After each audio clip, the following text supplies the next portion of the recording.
ሰዓት ቀርባለች ንስሐ እንግባ። በክፍል 2 በዘመን ዋጁ የወቀሳ ቃል ተመልሰን መተናል። እንግዲህ ምን ላይ ነው ያቋረጥኩት? 3 ሰዎች ወይም 3 አካላት ተጠያቂ ናቸው። አንደኛ ብዬ በቤተ ክርስቲያን ላይ የአስማትና የጥንቆላ የድብትርናና የኮከብ ቆጠራ በአጠቃላይ እርኩስ መንፈስን በመጥራት ለማዘዝ የሚሞክሩ ግን ጥበበኛ ነን ብለው የሚያስቡ ሰዎች ያመጡትን ችግር በመጥቀስ ነው የጨረስኩት። እንዲያውም በደንብ አልጠቀስኩትም።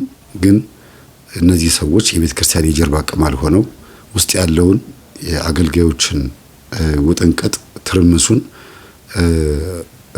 አጉልተውታል። የበለጠ በፍቅር እርስ በርስ እንዳይተሳሰሩ እንዲሁም ደግሞ ወንጌል እንዳይስፋፋ ሌላም ደግሞ ባጭሩ በአጠቃላይ በህይወታችን ውስጥ ለውጥ እንዳናመጣ አገልጋዮች የሚታይባቸው ስህተት እንዲታይ ምክንያት የሆነው ይሄ ያልኳችሁ የአስማት ልምምድ እንደሆነ ይታወቃል። ምክንያቱም በአብነት ትምህርት ቤት ተማሪዎች ላይ ለእውቀት ተብሎ ለድምጽ፣ ለግርማ ሞገስ፣ ለተለያዩ ፈውስ ተብለው የሚጠቀሟቸው ጥበብ ናቸው የሚባሉ የተለያዩ የአስማት ስራዎች እስከ ኮከብ ቆጠራ ድረስ ለእውቀትና ለካላንደር ለተለያዩ የቀን አቆጣጠር ተብሎ የሚደረጉ አሰራሮች እግዚአብሔር ተጠይቀው ሳይሆን በራሳቸው አካሄድ ሄደው ችግር ፈጥረዋል። ልክ ንጉስ ዳዊት በሁለተኛ ሳሙኤል ምዕራፍ 24 ላይ ወይም የመጽሐፈ ሳሙኤል የመጨረሻው ምዕራፍ ማለት ነው ሙሉን ብታነቡት ንጉስ ዳዊት በህይወት ዘመኑ መጨረሻ ላይ ከዛ በኋላ እንግዲያው መጽሐፈ ነገሥት ምዕራፍ 1 ብሎ ነው የሚጀምረው። ምዕራፍ 1 ላይ ንጉስ ዳዊትም ደከመ ሊሞትም ደረሰ ነው የሚለው። የመጨረሻው የመጽሐፈ ሳሙኤል ደግሞ ምዕራፍ 24 መጨረሻው ምዕራፍ ማለት ነው። ዳዊት ህዝቡን ሊቆጥር ተነሳ፣ በልቡም አጋንንት ገብቶበት እንደሆነ በብዙ ቦታ ላይ ይነገራል። በዛው በመጽሐፍ ቅዱስም ይነገራል በልቡም አጋንንት ገብቶበት እንደሆነ። እንዲሁም በመዝሙረ ዳዊት በጸሎቶቹ ላይ ደግሞ አጋንንት በብዙ ቦታ ላይ ከበውት አስጨንቀውት እንደነበረና እግዚአብሔር ድል እንዳደረገለት ይናገራል። ስለዚህ በአንድ በኩል ልበ አምላክ ተብሏል፣ በአንድ በኩል ደግሞ በጣም ብዙ ነገሮችን አድርጓል። እሱም በሌላ ጊዜ እንመጣበታለን። ወደዚህ ስንመጣ ግን በአገልግሎት ደረጃ እግዚአብሔርንም እያገለገሉ ለእግዚአብሔር ቅን ሆነው እንዲሁም ጥምጣም ጠምጥመው በሌላ በኩል ደግሞ ስተት የሚሰሩ አገልጋዮች እንዳሉ መታመን አለበት ነው። ልክ እንደ ንጉስ ዳዊት ህይወቱ ሙሉ በሙሉ የአንድ አገልጋይ፣ የአንድ ካህን፣ የአንድ ዲያቆን፣ የአንድ በቤተ ክርስቲያን ውስጥ ጥፋት እያጠፋ ግን መልሶ ንስሐ የሚገባን ደብተራ ይመስላል ነው። ደብተራ እንደው ብላችሁ እንዳትደመድሙ። ምን ለማለት ፈልጌ ነው? ዳዊት ኬብሮን የምትባሏን ከተማ የመናገሻው ሊያደርጋት ወይም የንግስና ስፍራው ሊያደርጋት እግዚአብሔርን ሲጠይቅ ኬብሮን ላይ እንዲነግስ ተነግሮት ነበር እና ሲመጣ 2 ሚስቶቹን ይዞ መጣ ይላል። ከዛ መልሶ ደግሞ እንደገና ብዙ ሚስቶች ቅባቶቹን ይዞ መጥቶ ነገሰባት ይላል። ስለዚህ በዚህ ሁሉ ስህተት ውስጥ እግዚአብሔር ጸሎቱን ይሰማው ነበር። የሚገርማችሁ ነገር ሚስቶቹን ይዞ መጣ እያለ አልተፈቀደለትም እንደዚህ ብዙ ሚስት እንዲያገባ፣ የራሱ የልብ ፍቃድ ነው። በሌላ በኩል ደግሞ የሰው ሚስት የኦሪዮን ሚስት ደግሞ በዝሙት ተመኝቷት ከሷ ጋር በዝሙት ከወደቀ በኋላ የሷ የዝሙት መንፈስ ይሁን የራሱ የዝሙት መንፈስ ብቻ ዞሮ ንጉስ ዳዊት በዝሙት መንፈስ ከወደቀ በኋላ ኦሪዮንን አስገደለ። ከዛ መልሶ ደግሞ እንደገና ያው የዝሙት መንፈስ ደግሞ ወደ ልጆቹ አልፎበት ወንድማማቾች እርስ በርስ በዝሙት እንዲወድቁ እንዴት እንዳደረገ ታሪኩን ሰምታችኋል። ታሪኩን ታውቁታላችሁ።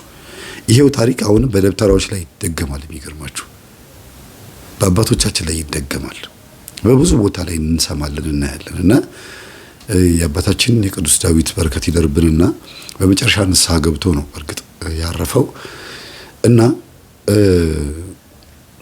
የመዝሙረ ዳዊትን ጸሎት አባቶች ለምን ይጠቀሙት እንደነበረ ዝም ብዬ ውስጡን አስተውዬ ሳስበውና እኔም እየጸለይኩት ዝም ብዬ ሳየው የሚገርማችሁ ነገር ፍጹም ከእግዚአብሔር ጋር የሚያስታርቅ ነው። ግን ራሳቸው አገልጋዮች ኃጢአት በደንብ አድርገው ስለሚሰሩና ስለሚያጨመላልቁት ወይም ስለምናጨመላልቀው ኃጢአትን መዝሙረ ዳዊትን በምንጸልይበት ሰዓት ከእግዚአብሔር ጋር ፈጽሞ በደንብ አድርጎ ያስታርቀናል እንጂ ማንም አይተርፍም ነበር። ንጉስ ዳዊት 3 አይነት መቅሰፍት መጣበት ህዝብ በመቁጠሩ። በዳዊትም ልብ ውስጥ አጋንንት ገባበት፣ ክፉ መንፈስ ገባበትና ህዝቡን እንዲቆጥር አደረገው ነው የሚለው።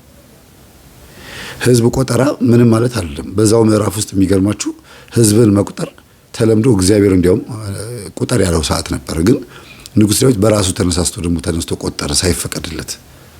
ይሄን ያክል ሰራዊት አለኝ፣ ይሄን ያክል ህዝብ ነው የምመራው። አጠቃላይ ዛሬ አውሮፓ የሚባለውን ህዝብ በሙሉ የሚመራው ዳዊት ነበር ማለት ነው። እና በፈረሳችሁ ሄዳችሁ ስንት ካህናት፣ ስንት ዲያቆናት፣ ስንት ሰራዊት፣ ስንት ወታደር፣ ስንት ሴት፣ ስንት ወንድ እንዳለ ቁጠሩ ብሎ አዘዛቸው። እግዚአብሔርም ተቆጣ ይላል። ቁጣውንም በእስራኤል ላይ ያመጣ ይላል። ከዛስ 3 መቅሰፍት መጣበት፣ በነብዩ በኩል መጣበት ይላል። እግዚአብሔርም ያንን ቁጣ ያመጣው በዳዊት ልብ ውስጥ በታሰበው ሐሳብ ምክንያት ብቻ መሆኑ አይገርማችሁም? ዳዊት ያንን ሐሳብ አሰበ። ቁጣው ግን 70,000 ሰው በሞት እንዲረግፍ ምክንያት ሆነ። ምን አጠፉ እነዛ 70,000 ሰዎች? ዳዊትም የጠየቀው ይሄንን ነው። አቤቱ ጌታ ሆይ እኔ ነኝ የበደልኩት፣ በቤተሰቤ ላይና በእኔ ላይ ብቻ አምጣ፣ ይሄን ሁሉ ህዝብ ለምን ትጨርሳለህ ብሎ 70,000 ሰው በቸነፈር ሞተ። 3 ምርጫ ነበር የቀረበለት። አንደኛ 3 ዓመት ሙሉ ረሃብ ላምጣብህ ወይ፣ ሁለተኛ 3 ወር ሙሉ ነው 4 ወር ሙሉ በጠላቶችህ በምትጠላቸው አንተም በሚጠሉህ 3 ወር ሙሉ ያሳዱህ፣ አንተም ሽሽላቸው። በቃ ዳዊት ተሸነፈ ይባል። ሶስተኛ ደግሞ ቸነፈር ወይም በሽታ፣ በቃ ወረርሽኝ ማለት ነው። እንደ ወባ፣ እንደ ቂጥኝ ወይም ደግሞ እንደ ጨብጥ የመሰለ ቁስል የሚያወጣ እረፍት የማይሰጥ እረፍት የሚነሳ ማለት ነው። በሽታ ይምጣብህ ሆይ ተብሎ ተጠየቀ። ዳዊት ተጨነቅኩ አለና ግን በቃ መምረጥ አለበት፣ ግዴታ አንዱ መምረጥ አለበት ተባለ። ከዛ ቸነፈሩን መረጠ፣ ሶስተኛውን በሽታውን መረጠ። በዛ ወራት ይላል የእግዚአብሔር መልአክ መጥቶ ህዝቡን በበሽታ አረገፈ፣ 70,000 ሰው አረገፈ ይላል። ከዛ ወደ አንድ ሰው እርሻ ቦታ ላይ ሰይፉን ይዞ መዞ የእግዚአብሔር መልአክ ወደሚቀጥለው መንደር፣ ለምሳሌ ወደ ጎንደር መጥቶ ከነበረ ወደ ባህር ዳር፣ ከዛ ወደ መቀሌ እያለ ነው የሚሻገረው። ያ መልአክ ሰይፉን መዞ ትልቅ ግዙፍ ነው፣ ከምድር እስከ ሰማይ ገዝፎ የሚታይ መልአክ ነው። እንደዚህ ሰይፉን መዞ አንዴ ህዝቡ ላይ እንደዚህ ሲያረገው በሽታ በበሽታ ይሆናሉ። ተጽፏል፣ የተጻፈ ነገር ነው። ገብታችሁ አንብቡት 2ኛ ሳሙኤል 24 ላይ።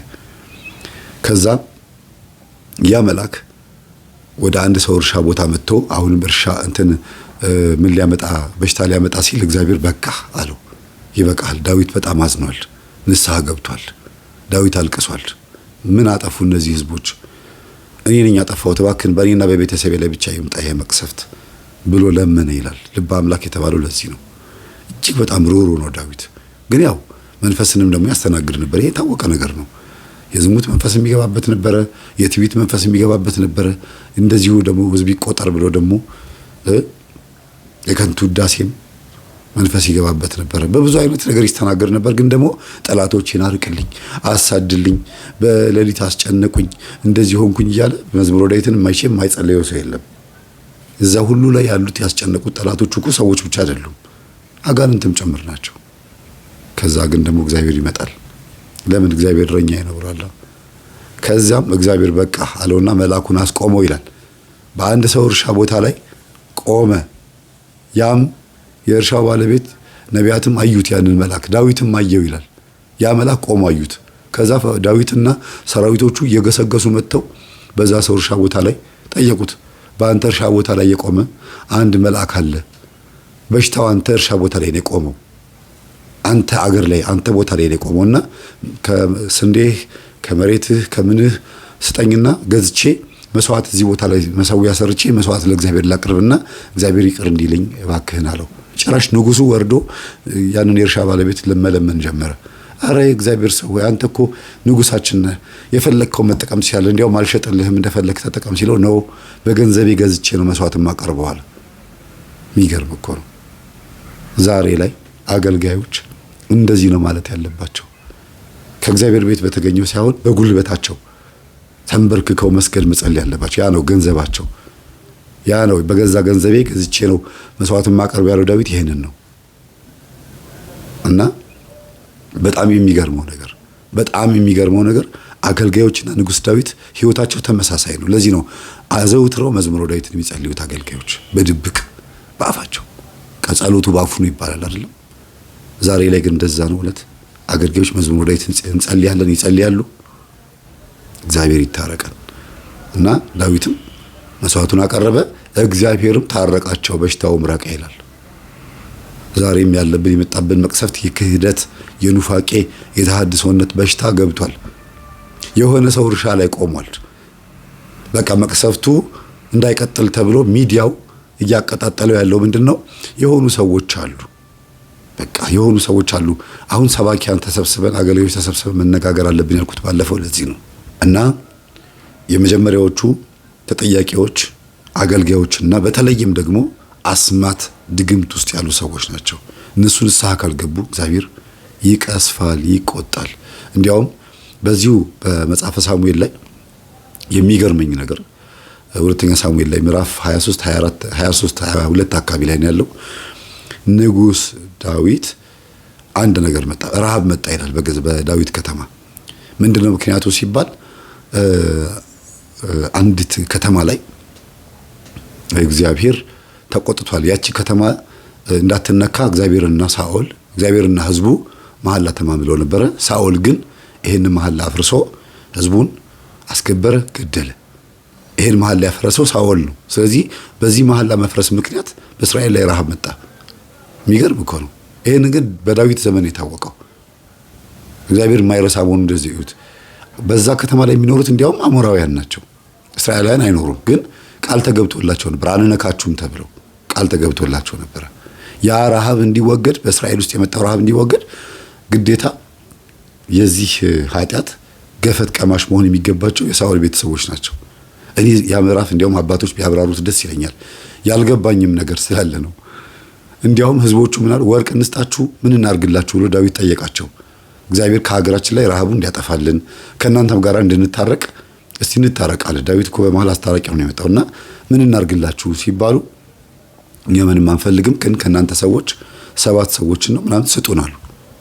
7 ሰዎችን ስጡንና በከተማችን ላይ ወስደን በዛች በጊብዓ የምትባል ከተማ ላይ ወስደን እንስቀላቸው፣ ይሰቀሉ። ከሳኦል ቤተሰብ እኮ ነው። የሚገርም እኮ ነው። ምንም ያላጠፉ ሰዎች ሳኦል ባጠፋ የሳኦል ቤተሰቦች እንዲሰ ዳዊትም እሺ ብሎ ፈቀደ ይላልና አባቶች ልጠይቃቸው የምፈልገው ይሄ ነገር ምን ማለት ነው? ዳዊት ለምንድን ነው አሳልፎ የሜምፊቦስቴንና ሌሎቹንም የሳኦል ቤተሰቦች አንዳንዶቹን አስቀርቶ 7 ሰዎችና ቁባቶቹን የሳኦልን መቅባት ጭምር ሰጠ ነው የሚለው። እነዛ ሰዎች ሄደው በጊብዓ ተራራ ላይ ተሰቀሉ ይላል። ዳዊት ፈቅዶ ተንጠለጠሉ። ከዛ በኋላስ እነዛ ሰዎች ከተንጠለጠሉ በኋላ ዝናብ መዝነብ ጀመረ፣ እግዚአብሔርም ቁጣውን አቆመ ይላል። እኔ ምዕራፍ ምናልባት በደንብ ወይ አልገባኝ ይሁን አይዶን አላቅም፣ አባቶች እንዲፈቱልኝ ስለምፈልግ ነውና ብቻ እርግማንን ሳኦል ጥሶ እግዚአብሔር እንዳይነኩ የከለከላቸውን ህዝቦች ሳኦል ጥሶ ስለገባ ዋጋ ያስከፈለው ቤተሰቡንም ጭምር ነው። ይሄንን እንድታውቁ የሳኦል ቤተሰቦች የሳኦል ዘሮች በሙሉ በዚህ ሁሉ ልክ ዋጋ እየከፈሉ ነበር። ከሄደው ተንጠለጠሉ 7 ሰዎች። ከዛ በኋላ ዝናብ መጣ፣ ድርቁ ቀረ። እነዛም ሰዎች ደግሞ አይገርማችሁም? በአዳም ልኮ አምላክ ይሁኑ ምን አይታወቅም፣ እርግማኑ እንዲቀር ወይም የእናንተ እርግማን እንዲቀር 7 ሰዎች መሰቀል አለባቸው ብሎ መናገራቸው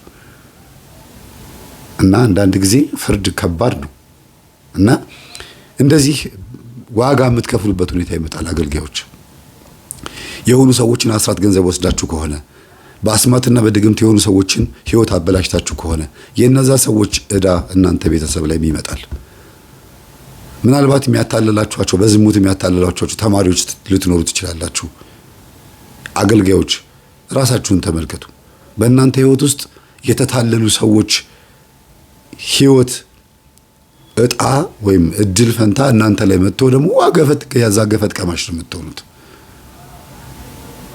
እና እግዚአብሔር ይታረቀን።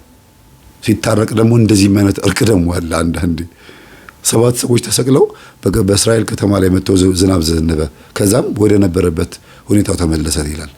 ዳዊትም አጽማቸውን ሰብስቦ አንዲት የሳኦል ዕቁባት የነበረች ሴት ተመታ፣ አጥንቱን አወረደች፣ ስጋቸውን አወረደች፣ ዝናብ እንዲነካቸውም አውሬ እንዲበላቸውም ወይም ደግሞ ሌላ ነገር መጥቶ አሞራም እንዲበላቸው አልፈቀደችም። ስጋቸውን ስትሰበስብ ዳዊትም አጥንታቸውን የዮናታንና የሳኦልን አጥንት አድርጎ አንድ ላይ በክብር ቀበራቸው ይላል። እና እርግማን ከባድ ነው። ሳኦል ብዙ እርግማኖችን አታርግ የተባለው ነገር አድርጎ የእግዚአብሔርን ቁጣ አስነስቶ ነበረ። ከመስዋዕት ይልቅ መታዘዝ ይበልጣል የተባለው ለዚህ ነበረ። ሳኦል ያልተፈቀደለትን ነገር ብዙ ነገር አጥፍቷል። 2 ዓመት ብቻ ነው እግዚአብሔርን ታዞ እስራኤልን የመራው። 38 ዓመት ግን በራሱ ልቦና ፈቃድ ነበረ እስራኤልን ሲያስጨንቃት የኖረው ሳኦል። 40 ዓመት በንግስና ዘመኑ ማለት ነው። አሁንም ካህናትም ይሁኑ ጳጳሳት፣ የትኞቹም አስተዳዳሪ ሰባኪያንም እንሁን የትኞቹም አገልጋዮች በየትኛውም ውስጥ ያላችሁ በተሰጣችሁ ስልጣን እግዚአብሔርን አስደስታችሁ ነው ወይስ የራሳችሁን ፍቃድ በአትሮንስ ፊት ለፊት በህዝቡ ፊት ለፊት በአውደ ምሕረት ላይ ማይክሮፎን ጨብጣችሁ ስታገለግሉ የነበራችሁት የራሳችሁን ስሜት ነው ወይ? ገንዘቡ ሲሰበሰብ የነበረው ሴቶቹም ወንዶቹም አጠቃላይ በአገልግሎታችን ውስጥ ያለብን ነቀፌታ የመጣብን ነገር ዛሬ ምን አምጥቶብናል የሚለው ነገር በደንብ ማሰብ አለብን። ንስሐ ያስፈልጋል። አላያችሁም? በሚዲያ ላይ አንዲት ሴት እያለቀሰች ስትናገር ካህኑ ተገደሉ ግን ምንም አይነት ነገር አልተባለም ነው የተባለው። ለምን ፈዘን ደንዝዘናል? የት ነው ያለነው? እዳ አለብን እያለች ስታለቅስ አቡነ ሉቃስም እያለቀሱ ነበረ። እኔ ንስሐን የሰጠሽኝ ልጄ ንስሐን የሰጠሽኝ እኔ ምንም ነገር ማለት አልችልም አሉ። እንደ አንድ አባት ስትረዱት ነው። ሌላውን ተውት፣ ፖለቲካ ምናምን የሚባለውን ነገር እንደ አንድ አባት ስትረዱት ሲያለቅሱ ሲያሳዝኑ በእውነት እና እውነትም አንዳንድ ምእመናን የሚናገሩት ነገር ለአገልጋዮች ንስሐ ነው። ሌላው ምእመናን፣ ሁለተኛ ተወቃሾች ምእመናን ነን። እንግዲህ እስካሁን ድረስ ስለ አገልጋዮች ስላልጨረስኩኝ ነው ሳወራ የነበረው ለ17 ደቂቃ ያክል። አሁን ደግሞ ምእመናን ላይ ወቀሳ አለ። እሱ ምንድነው? በመደዳ አመጣበታለሁ። አንደኛ የማህበራዊ ሚዲያ ፕሮፋይሎቻችን መንፈሳዊ ፕሮፋይል ሆኖ የሥላሴን የድንግል ማርያምን የመላእክትን አድርገን ግን የምንሰጣቸው ኮሜንቶች የምንሳደበው አባቶቻችን አሳልፈን የምንጣላበት የምንወቅስበት መንገድ በጣም የቆሸሸ ነገር ነው። ሁለተኛ ዘረኛ የሆንባቸው መንገዶች ነው። ሌላው ማተባስረን ምእመናን ማተባስረን የምናወራቸው ወሬዎች፣ ብልግናዎች፣ ቆሻሻ የሆኑ ቃላቶች ይሄ በጣም ነው የሚያሳዝነው። በጣም እኛም ራሳችን ቤተክርስቲያናችን አሰድበናታል፣ አዋርደናታል። ምእመናን በባለጌ ሩካቤን ተላጽቆን ወሲብን ማተባስሮ ፊት ለፊት መናገር ያሳፍራል። እንደዚህ ያደረኩት እንደዚህ ያደረገኝ በእውነት በጣም ነው የሚያሳፍረው። እንደገናም ደግሞ በቲክቶክ በላይቭ ላይ አባቶችን ማብጠልጠል፣ መሳደብ። አባቶች ማለት ነው የትኞቹን ነው? የእውነት ኦሮሚያ ክልል ያሉ እህቶችና ወንድሞቻችን ትግራይ ክልል ያሉትን አባቶች፣ ትግራይ ክልል ያሉትም ኦሮሚያና አማራ ክልል ያሉትን፣ አማራ ክልል ያሉትም ደግሞ በትግራይና በኦሮሚያ ክልል ያሉትን። እንግዲህ ሶስቱ የታወቀው ብሔር ወይም ደግሞ በብዛት ኮንፍሊክት ያለበት ችግር ነው ብዬ ስለማስብ ነው። ሌላው ምንም ችግር የለበት ማለት ሳይሆን በብዛት ገኖ የወጣውን ነው የምነግራችሁ። ለምሳሌ ነው እና በማህበራዊ ሚዲያ ላይ በቲክቶክ ተሰብስበን አባቶች እንዴት እንደምናብጠለጥል ስሰማ በጣም ነው ያዘንኩት። ምእመናን ግድ የላችሁም። እነሱስ አንደኛ በጠጡት አብሾ ምክንያት፣ ሁለተኛ በዘረኝነትም በአጋነንትም ወይም ደግሞ ባለመማረም ሊሆን ይችላል ተፈተኑ፣ ወደቁ። እነሱ ግን የቤተ ክርስቲያናችን ራስ ነበሩ፣ አይንተ እግዚአብሔር ነበሩ ናቸውም። እንደገናም ደግሞ ከነሱ ብዙ ነገር እንጠብቅ ነበረ። ጊዜ፣ ሁኔታ፣ ትንቢት ወይ አንዳንድ ነገሮች ጥሏቸው እንደዚህ ወደቁ። ከምእመናን መካከል ግን አስተዋይ መሆን አለብን። ማለቅስበት ነገር ደስ የሚለኝ ነገር ስለ ማርያም ሲቀደድ እንዴት ሆ ብላችሁ እንደተነሳችሁ ደስ ይላል። እኔ በዚህ ጉዳይ ላይ ምንም መልስ አልሰጠሁት። አንድ ስዕል ተቀደደ ተብሎ እንደዚህ መጮህ የለብንም አይደለም እያልኩ ያለሁት። ግን ኦርቶዶክስ ተዋሕዶ ቤተክርስቲያን መፍረስ ደስተኛ የሆኑ ሰዎችና መዋቅርም እንዲነቀነቅ የሚፈልጉ ሰዎች የማይተነኩሱት ነገር ስለሌለ በተነካን ቁጥር ዝም ብለን ከመደንፋት ይልቅ ስር ነቀል የሆነ ለውጥ ለማምጣትና ምንድነው ምክንያቱ? ማነው ከኋላ ያለው ግን ይሄ ሁሉ ነቅናቂ? አንዴ በብሔር ተዋሕዶች የምትነካው፣ ነገስታት የሚነሱ ተዋህዶ ነች የምትነካው። ኦርቶዶክስ የነገስታት አሰራር የሚምጣ በምንም አይነት መንገድ ርዕስ ይነሳ ኦርቶዶክስ ቤተክርስቲያን ነች የምትነቀፈው። የትኛውም አይነት ርዕስ ይነሳ ቤተክርስቲያናችን ላይ ነው የሚዘመተው። የቅዱሳን አማላጅነት የሚሆን በዓላትም ሲከበር የትኛውም የኦርቶዶክስ በዓላት ሲነሳ መናፍቃን አፋቸውን ይከፍታሉ ዝም ብለው። ማን ነው የልብ ልብ የሰጣቸው? ይሄ ነገር ከመንግስት ጋር የተነካካ ነገር ነው። ይሄ ነገር ምንድን ነው? ለምንድን ነው በአደባባይ ወጣ እንደዚህ የምትቀደው? የኢሉሚናቲ አባል ነች ብዬ አስብ ነበር። አዎ እኔም ብላ መጣች፣ ነበርኩ ብላ መጣች። ታዝዤ ነው አለች። የሚገርማችሁ ነገር እና ተልእኮ አለው። ይህንን ተልእኮ ምንጩን ለማድረቅ ነው ጥረት ማድረግ ያለብን እንጂ በተነካ ቁጥር እንደዚህ ማድረግ የለብንም።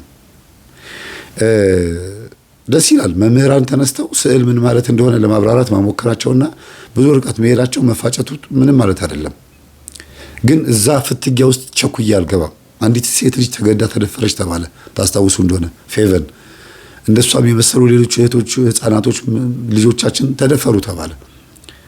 ዝም ብዬ ግን ሚዲያውን ሳየው ወደ ብሔር ወደ ፖለቲካ ወደ ምናምን ነው የሚወስዱት።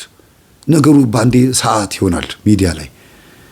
ከዛ መጨረሻ ላይ ማረፊያው እሷ በባለቤቷ እንትን ስለሆነ የልጅቷ አባት ትግሬ ስለሆነ እሷ አማራ ስለሆነች ኦሮሞ ምናምን እያለ ይመጣና የተደፈረችው ልጅ ሞት፣ ቁስል፣ ህመም ምንም ሳይሰማቸው ሌላ ነገር ውስጥ ይከቱታልና ቸኩዬ እዚህ ነገር ውስጥ ማልገባው ለዛ ነው። ምዕመናን ነገሩን ቸኩሎ መፍረድም ሆነ ቸኩሎ እንትን ማውጣት ሌላ ነገር ውስጥ መግባት ነው።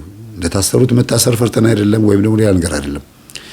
እሺ፣ ስለዚህ ይሄን ርዕስ ያነሳሁት ለምን መሰላችሁ? ምዕመናን በሚዲያ ላይ የምታደርጉት ዘመቻ ቤተክርስቲያናችንን ወዳችሁ የምታደርጉት ነገር መልካም ሆኖ ሳለ እንደው ስለ እግዚአብሔር እባካችሁን ላይ ያሉትን አባቶች ጳጳሳትንም ሆነ ፓትርያርኩንም እንዲሁም ቆሞሳትንም ሌሎችንም የሚያጠምቁ አባቶች ሊሆኑ ይችላሉ። ወንጌል የሚያስተምሩ አራታይና የምትሏቸውንም አባቶች ሊሆን ይችላል። እነዚህን አባቶች ጠይቁ እንጂ ጥያቄ አቅርቡ እንጂ በፍጹም ጀጅ አታድርጉ። አትወስኑ። እንዲህ ነው ብላችሁ አትወስኑ። የምታዩት ቪዲዮ በጣም ብዙ ቪዲዮ የሚራገበው በኦርቶዶክስ ብቻ አይደለም፣ በሌላም አካል ስለሚራገብ ነው። ሆን ተብሎ የሚፖሰት ፌክ የሆነ አካውንት ስላለ ነው እና ሳናቀው እያራገብን ነው።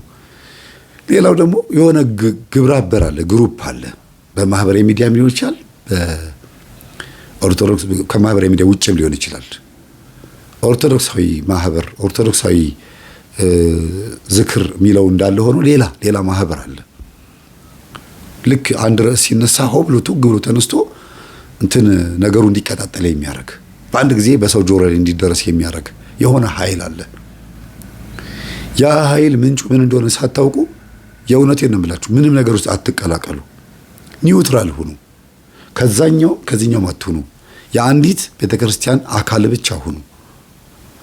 አንድ ድምፅ ብቻ ስሙ። እሱም ቅዳሴ ብቻ ቢሆን መልካም ነው። በአሁኑ ሰዓት ወንጌል ለመስማት ራሱ በጣም ከባድ ነው። ምክንያቱም አንዳንዱ ኢጎን ስሜቱን ብትችሉ ብትሰሙለት ብሔሩን የሀገሩን ታቦት ሁሉ ብታከብሩለት ደስ ይለዋል። እሱ የተወለደበትን ታቦት ብቻ አክብራችሁ ቤተክርስቲያኑን ብታነጹለት ደስ የሚለው ህዝብ አገልጋይ ሁሉ አለ። እንዴ ገረመኝ በጣም። የሴምሲ ሚካኤል ቤተክርስቲያን ካሰራን በኋላ 12 ደብዳቤ ነው የደረሰኝ። የኛም ሀገር ቤተክርስቲያን አሰራልን፣ እንደዚህ አሰራልን፣ ገንዘብ አሰባስብልን። አረ ነው እንዴ? እውነት ገንዘብ 18 ሚሊዮን 23 ሚሊዮን አሰባስበን ቤተክርስቲያኑን ስናሰራ ስላያችሁ ነው ደብዳቤ የምትልኩት። የሚገርማችሁ የነቀፉን አባቶች ሁሉ ሳይቀሩ ይቅርታ አድርግልኝ ልጄ፣ እንደዚህ እኮ ብርቱና ምንድነው አገልጋይ መሆናችሁን አላወኩም ነበር አሉ። እንዴ ኧረ አባቶች ተው፣ ጊዜው ሰልጥኗል፣ በጣም ዘምኗል። እንደዚህ አይባልም። ለገንዘብ ብቻ መሮጥ የለብንም። እኛ እንዲያውም በገንዘብ ብቻ የሚፈልጉን ሰዎች እንዲያውም አንፈልግም። መላከ መንክራት ለካ ሰብሰብ ብሎ የተቀመጡት ወዶ አይደለም፣ የሚጠሯቸው ለገንዘብ ነው።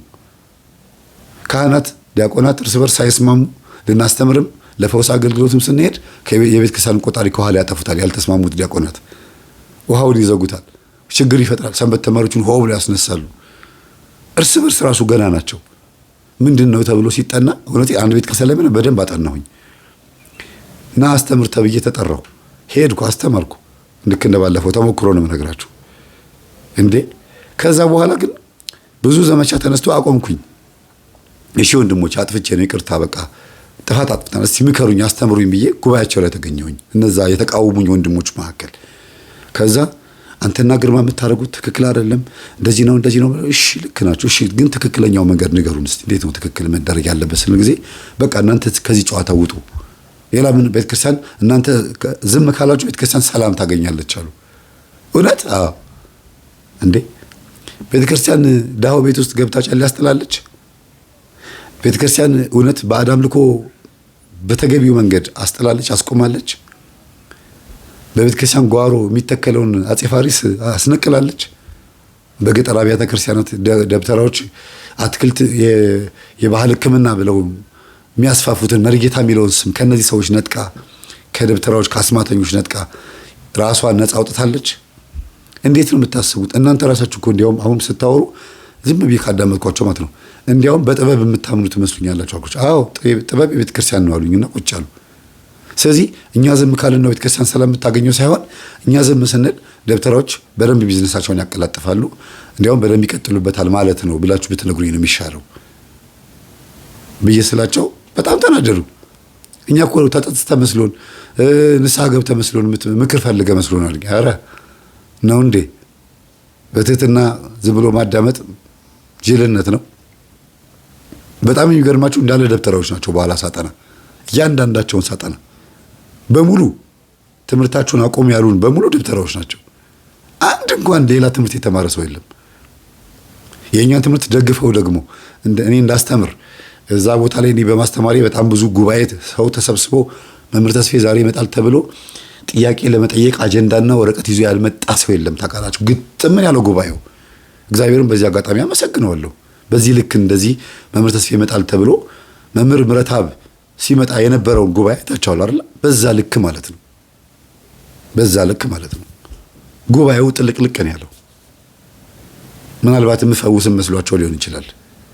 3-4 ጉባኤ ፕሮግራም ካስኬድኩ በኋላ ጥያቄ ሲጠይቁ ስመልስላቸው በብዛት ስለ ውርጃ ይጠይቃሉ፣ ስላለባቸው ችግር ስለ አቴቴ ጨሌ ይጠይቃሉ። በጣም ብዙ ሰዎች የሚጠይቁ ጥያቄ የምመልስላቸው መልስ በቪዲዮ እየተቀረጸ በራሳቸው ካሜራ ነበር የሚቀረጸው። እንደው አጋጣሚ ነው ቢቀርጽ ጥሩ ነበር።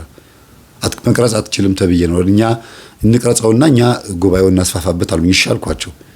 በኋላ ጥያቄውን ሲያዩት እኔ ስመልስ ከመጽሐፍ ቅዱስ አንጻር ከገድሉ ከስንክሳሩ አንጻር ስመልስ ሲያዩ እኛ በየቤቱ እየሄድን የሰራነውን አስማት የምታፈርሽ ነሽ እንዴ ብለው ቀንዴ ብለው ሊያባርሩኝ ነው የሞከሩት ማለት ነው። እና ምእመናን እባካችሁን ብትችሉ ማለት ነው ብትችሉ በቤተ ክርስቲያን ውስጥ ያለውን ችግር በደንብ ተረድታችሁ ነፍሳችሁን አድኑ። ቤተ ክርስቲያን ውስጥ ያለው ችግር 2 ነው። አንደኛ የገንዘብ ጥማት ያለባቸው፣ ገንዘብና ገንዘብ ብቻ የሚያስቡ፣ ሀብት ንብረት የሚሰበስቡ፣ የቅባት እምነት ተከታይ ሊሆን ይችላሉ፣ የሌላም የአስተሳሰብ ተሐድሶች ሊሆን ይችላሉ፣ የውስጥም ካህናት ሆነው ጤነኛ ዶግማና ቀኖና ትውፊት ተከታይ ሆነው ግን ደግሞ ገንዘብ ያታለላቸው አገልጋዮች ሊሆን ይችላሉ። ብቻ በዚህ ምክንያት ህዝቡን ብልትም ያደርጉታሉና ራሳችሁን ጠብቁ ነው። በሌላው ደግሞ ትልቁ ችግር ደግሞ የዝሙትና የአስማት ችግር ነው። እንደ 3ኛ ከተወሰደ ዝሙት፣ እንደ 2ኛ ከተወሰደ ደግሞ አስማት። ይሄ ችግር እንደ ችግር እንዲቀጥል እኛ ዝም በሉ እየተባለን ነው። ስለዚህ ምእመናን በቤታችሁ ሆናችሁ እየጸለያችሁ ቤተክርስቲያን መጣችሁ ያስቀደሳችሁ ብቻ ሃይማኖታችሁን ብትቀጥሉበት ነው የሚሻለው ብዬ ነው የማስበው። ካህንን ለንስሐ የታመመ ሰው ካለ ደግሞ ምናልባት የሚመጡ ከሆነ ጸበል እንዲረጩላችሁ እሱም ችግር ነው። እኔ አድነዋለሁ እያሉ እንቁላል እያፈረጡ የሆነ ነገር እያደረጉ ምናምን እየቀቡ ነው ነገር እያደረጉ የሚያደርጉት ነገር አለ። ለህመም መጥራት ከባድ ነው በአሁኑ ሰዓት ካህንን። እሱን ተዉት።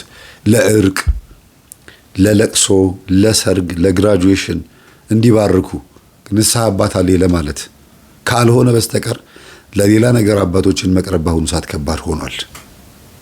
በእውነት በድፍረት እንድናገር የሚያደርገኝ ብዙ ነገር ስላየሁ ነው። ብዙ ምዕመናን ተበልተዋል። በጣም ብዙ ምዕመናን ወድቀዋል በዝሙት። በጣም ብዙ እህቶቻችን ተሰናክለዋል። በሰባኪ በእኛም በአባቶችም በዲያቆናትም በአገልጋይ በአጠቃላይ ትንቢተ ሳቤል ላይ እየተፈጸመ ነው ያለው። እንዲሁም ደግሞ ፍካረ ኢየሱስ እየተፈጸመ ነው ያለው። የክርስቶስ ትንቢት ማለት ነው። ፍካረ ኢየሱስ እየተፈጸመ ነው ያለው። በአጠቃላይ ፍጻሜው ዘመን ላይ ደርሰናል እና ምዕመናን ራሳችሁን ጠብቁ ነው።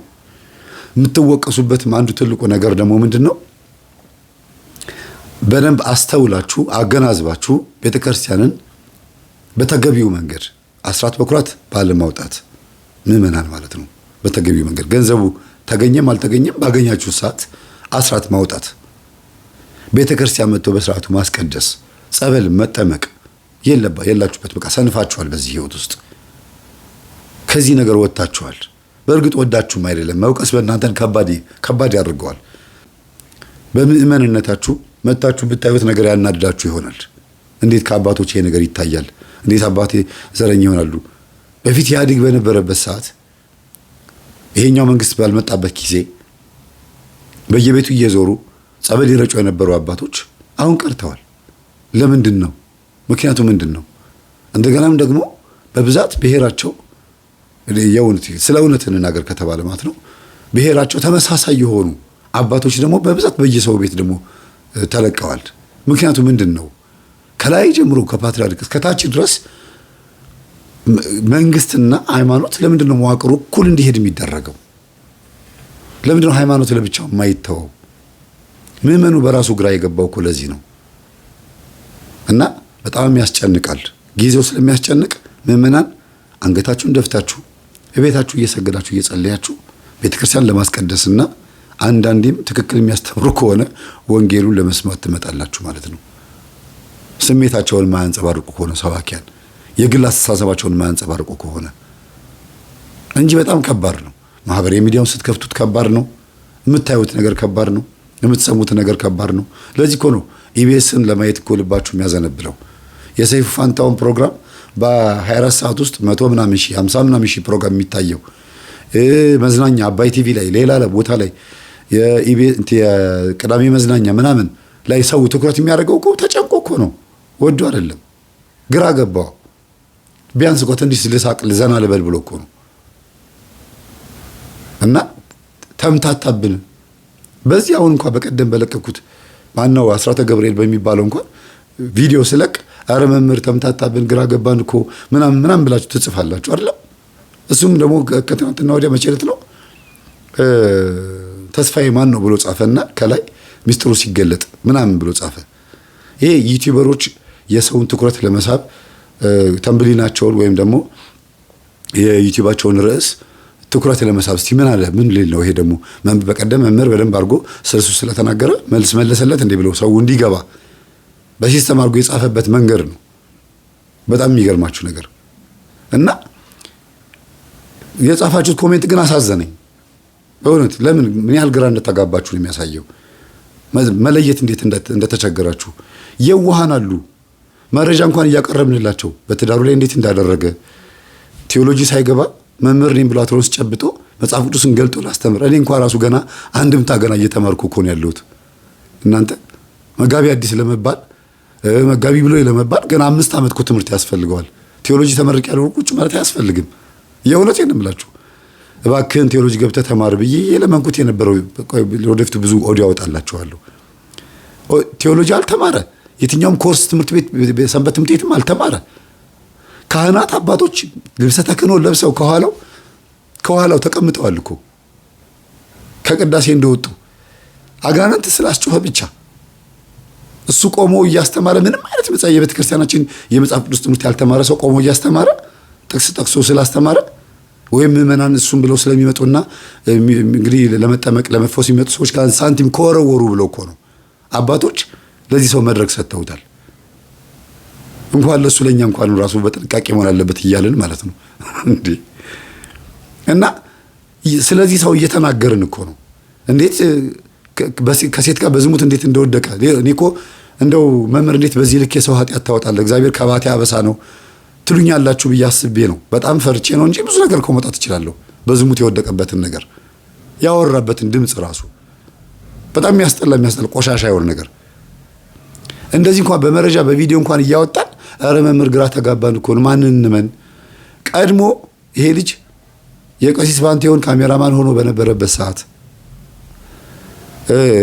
የቴሌግራም ግሩፕ ላይ ራሱን በዚህ ለስለስ ባለ ድምፅ ምናምን በጣም ብዙ ነገሮች አድርጎ ስለነበረ አሁን መምህራችን ይሉታል። ምን የተመርቆ ነው? የትኛው ቴዎሎጂ፣ የትኛው አብነት ትምህርት ቤት፣ የትኛው ኮርስ ተምሮ ነው መምህር የሚባለው? እንኳን እሱ እኔ ራሴ መምህር ለመባል ራሱ ገና በጣም ብዙ ይቀረኛል እኮ ነው። እንደ ሁሩ ወመሃሩ ተብዬ ደቀ መዝሙር የሚለው ሰርተፍኬት ስለተሰጠኝ እኮ ነው። እና በረጅም ዓመት ከ89 ዓመተ ምህረት ጀምሮ በቤተ ክርስቲያን ስላገለገልኩኝ ነው እንደው ይሄ መምህር የሚለውን ቤተ ክርስቲያን ካሰጠሽኝ እሺ ልስራበት ብዬ ነው እንጂ በጥንቱ ከመጣን መምህር የሚለው ማዕረግ በጣም ከባድ ነው። ወንበር ዘርግቶ የሚያስተምር ምናምን ነው። ግን በአሁኑ ሰዓት በዚህ በፈጸሚያው ዘመን ቴዎሎጂ ቢያንስ ገብቶ ተመርቆ ወይም ደግሞ ቤተ ክርስቲያን ሂድና አስተምር ሁሩ ወመሃሩ ወይም ሂዱና አስተምሩ ብላ ቤተ ክርስቲያን ስትፈቅድልን እሺ ብለን እንውጣ ብለን ነው ወንጌልን ለማስተማር። ለመመስከር ችግር የለውም። ለማስተማር ግን መጽሐፍ ቅዱስን ከፍቶ ለማስተማር ግን በዚህ ልክ ካህናት በተቀመጡበት ምንም አይነት ቴዎሎጂ ትምህርት ሳይኖር አንድ ሰው ድፍረት ኖሮት እንደዚህ ሲያስተምር ከባድ ነው በጣም። ለምን ማንነቱ እየታወቀ ባግራውንዱ ያደረገውን ነገር እየተናገርን እንዴት አድርጎ እንዳጭበረበረ ገንዘብ የብዙ ሰዎችን ገንዘብ ወስዶ እንዴት እንደሚነግድበት የመርካቶም ንግድ የዱባይ ብትሉ ምናምን እንዴት እንደሚሰራበት ብዙ መረጃዎችን እያቀረብን ካህኑ ገብተው በእነሆ ሚዲያ በልዑል ማለት ነው በፍቅረ ገብርኤል ላይ ገብተው እንዴት አድርገው ካህኑ እንደተናገሩ ሰምታችኋል። ጠቋር አለበት ላይ ልፈውስ ብሎ የሚወጣው በናርሲሲስት ባህሪው ነው፣ በኢጎ ነው፣ ወይም ደግሞ በማናለብኝነት ደንፍቶ ነው የሚወጣው። በቃ ይሄ የመፈወስ የማስተማር የማጥመቅ ፍላጎት ስላለው ነው። ይሄንን ደግሞ ማንም አልከለከለውም። ግን ቴዎሎጂ ይማር ይግባ፣ ግባና ተማርን ያለው በሱ ጸጋ ማንም አይቀናም። ጸጋ ከሆነ እኔ ወጥቼ ስላላጠመቅኩኝ እሱ ለምን አጠመቀ አይደለም እኮ። ግን ቤተ ክርስቲያን በምታዘው መንገድ ይሄድ ነው። መጀመሪያ ንስሐ ይግባ፣ የሰረቀውን ገንዘብ ይመልስ፣ ይቅርታ ይበል። ሌብነቱ ታውቋል፣ የሚያረጋቸው ነገሮች ታውቀዋል። በፈጣጣ አሁንም እንደገና ካፈርኩ አይመልሰኝ መልሶ ደግሞ እንደገና ደግሞ ተስፋዬ ማን ነው ብሎ መጣ። ቀጥታ የሚያወራው በሙሉ ስለኔ ነው። ግን አንተ ማን ጠራህ ሊል ይችላል። አሁን ደግሞ ሌላ ቪዲዮ ሰርቶ እኔ ያልኩት ተስፋዬ እግዚአብሔር ነው፣ አሁንስ ተስፋዬ ማን ነው? እግዚአብሔር ነው ያልኩት ነው የሚለው የህፃን ጨዋታ። ይሄ ጢባጢ ቤት አቃላችሁ የህፃን ይሄ ሞኛ ሞኝ አለመማሩ ጥቅሙ ይሄ ነው። ለሱ ማለት ይጠቅመዋል። ለሱ ለምን ደፋር ያደርገዋል? ያልተማረ ሰው ደፋር ነው ይላል አይደል እንዴ?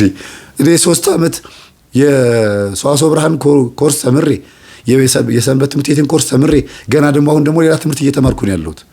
ገና ነው እኮ እና ምኑንም ሳይማር አንድ ሰው በዚህ ልክ ወጥቶ እንደዚህ መሆን የለበትም።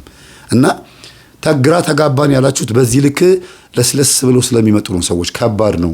እኔም ችግር ካገኛችሁ ውቀሱኝ የምለው እኮ ለዚህ ነው፣ ለቤተ ክርስቲያን ሲባል ነው። በዚህ ልክ እኔም አጥፍቼ ከሆነ እኔም ችግር ውስጥ ቤተ ክርስቲያን የምከትበት መንገድ ካለ አስተምሮ ውስጥ ችግር ካለ ማስተካከለው ነገር ካለ አስተካክላለሁ። ራሴን እያረምኩ ነው የምሄደው። ኤዲት ሳረግ ራሱ ማስተካከለው ነገር አለ። የሚገርማችሁ እንደገና መልሼ የዛሬ ዓመት ያስተማርኩትን ትምህርት ቁጭ ያዳምጣለሁ። እስቲ እንዴት ነበርኩኝ? ስሜታዊ ነበርኩኝ? በትህትና ነበር ማስተምረው? በእውቀት ነበር ማስተምረው? ራሴን በጣም አብዴት አደርጋለሁ። ምክንያቱም የቤተ ክርስቲያን ጉዳይ ከኛ ከማንነታችን ጋር አይገናኝም፣ ጭራሽ አይገናኝም።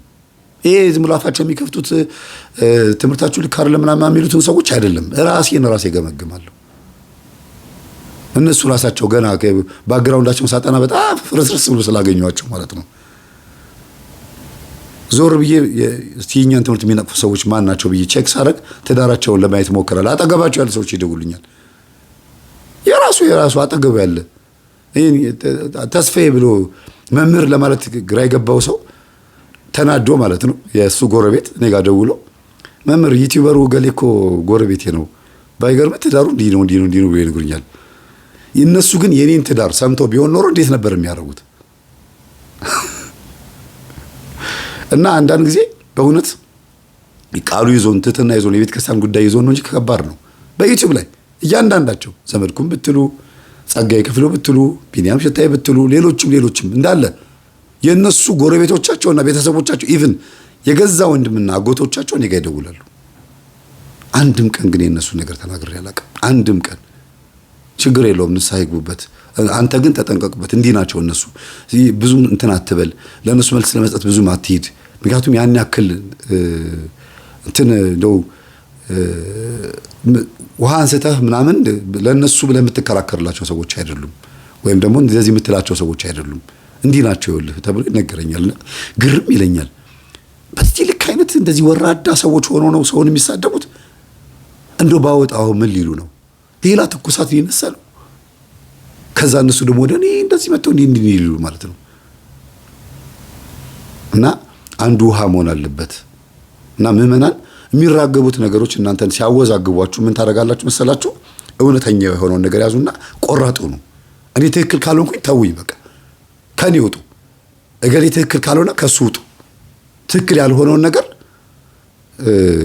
ቶሎ ብላችሁ ከህይወታችሁ ቆርጣችሁ አስወጡ እንጂ አይ ጥሩ ነገሩን እንሰድ፣ መልካም ነገር አለው እያወቁ መምህር እንዳልሆነ የትም እንዳልተመረቀ እያወቁ መምህራችን ሲሉ ያሳዝናል ማለት ነው። ሌላም ቦታ ላይ ልክ እንደዚሁ በቃ መምህር ካልሆንክ መምህር ስትባል መምህር አይደለሁም ብለህ ተናገር። በዛ ካባ ውስጥ መደበቅ፣ በዛ ልብስ ውስጥ መደበቅ አያስፈልግም። እኔ ይኸው ብዙ ጊዜ የስብከት ቀሚሴን አለብሰው ለምዶ ታውቃላችሁ። ለዛ ነገር ብቁ አይደለሁም ብዬ አስቤ ብቻ አይደለም። ወይም ደግሞ እንደው ሞልቷል፣ የ7-8 ልብስ ሞልቷል፣ ትልኩልኛላችሁ ልብስ ማአት ሞልቷል። ግን የጥንቷን ለማምጣት ጥረት አድርጋለሁ። የቤተ ክርስቲያናችንን መልካም የሆኑ ነገር ለመሳብ እሞክራለሁ። በቃ ቤተ ክርስቲያናችንን ለማጉላት ነው ጥረት የማደርገው። በጣም ነው የምወዳት ቤተ ክርስቲያንን። የምንም ማህበር መስራች መሆን ያልፈለኩትም ለዚህ ነው። ቤተሰቦች የትኛውም ማህበር ምዕመናን እንዲጉላሉና እንዲንገላቱ አልፈልግም። አሁን ይኸው የቴሌግራም ጸሎት ግሩፕ እንኳን ሲከፍት 10,000 ምናምን ሜምበርስ ነው አይደል የመጣው።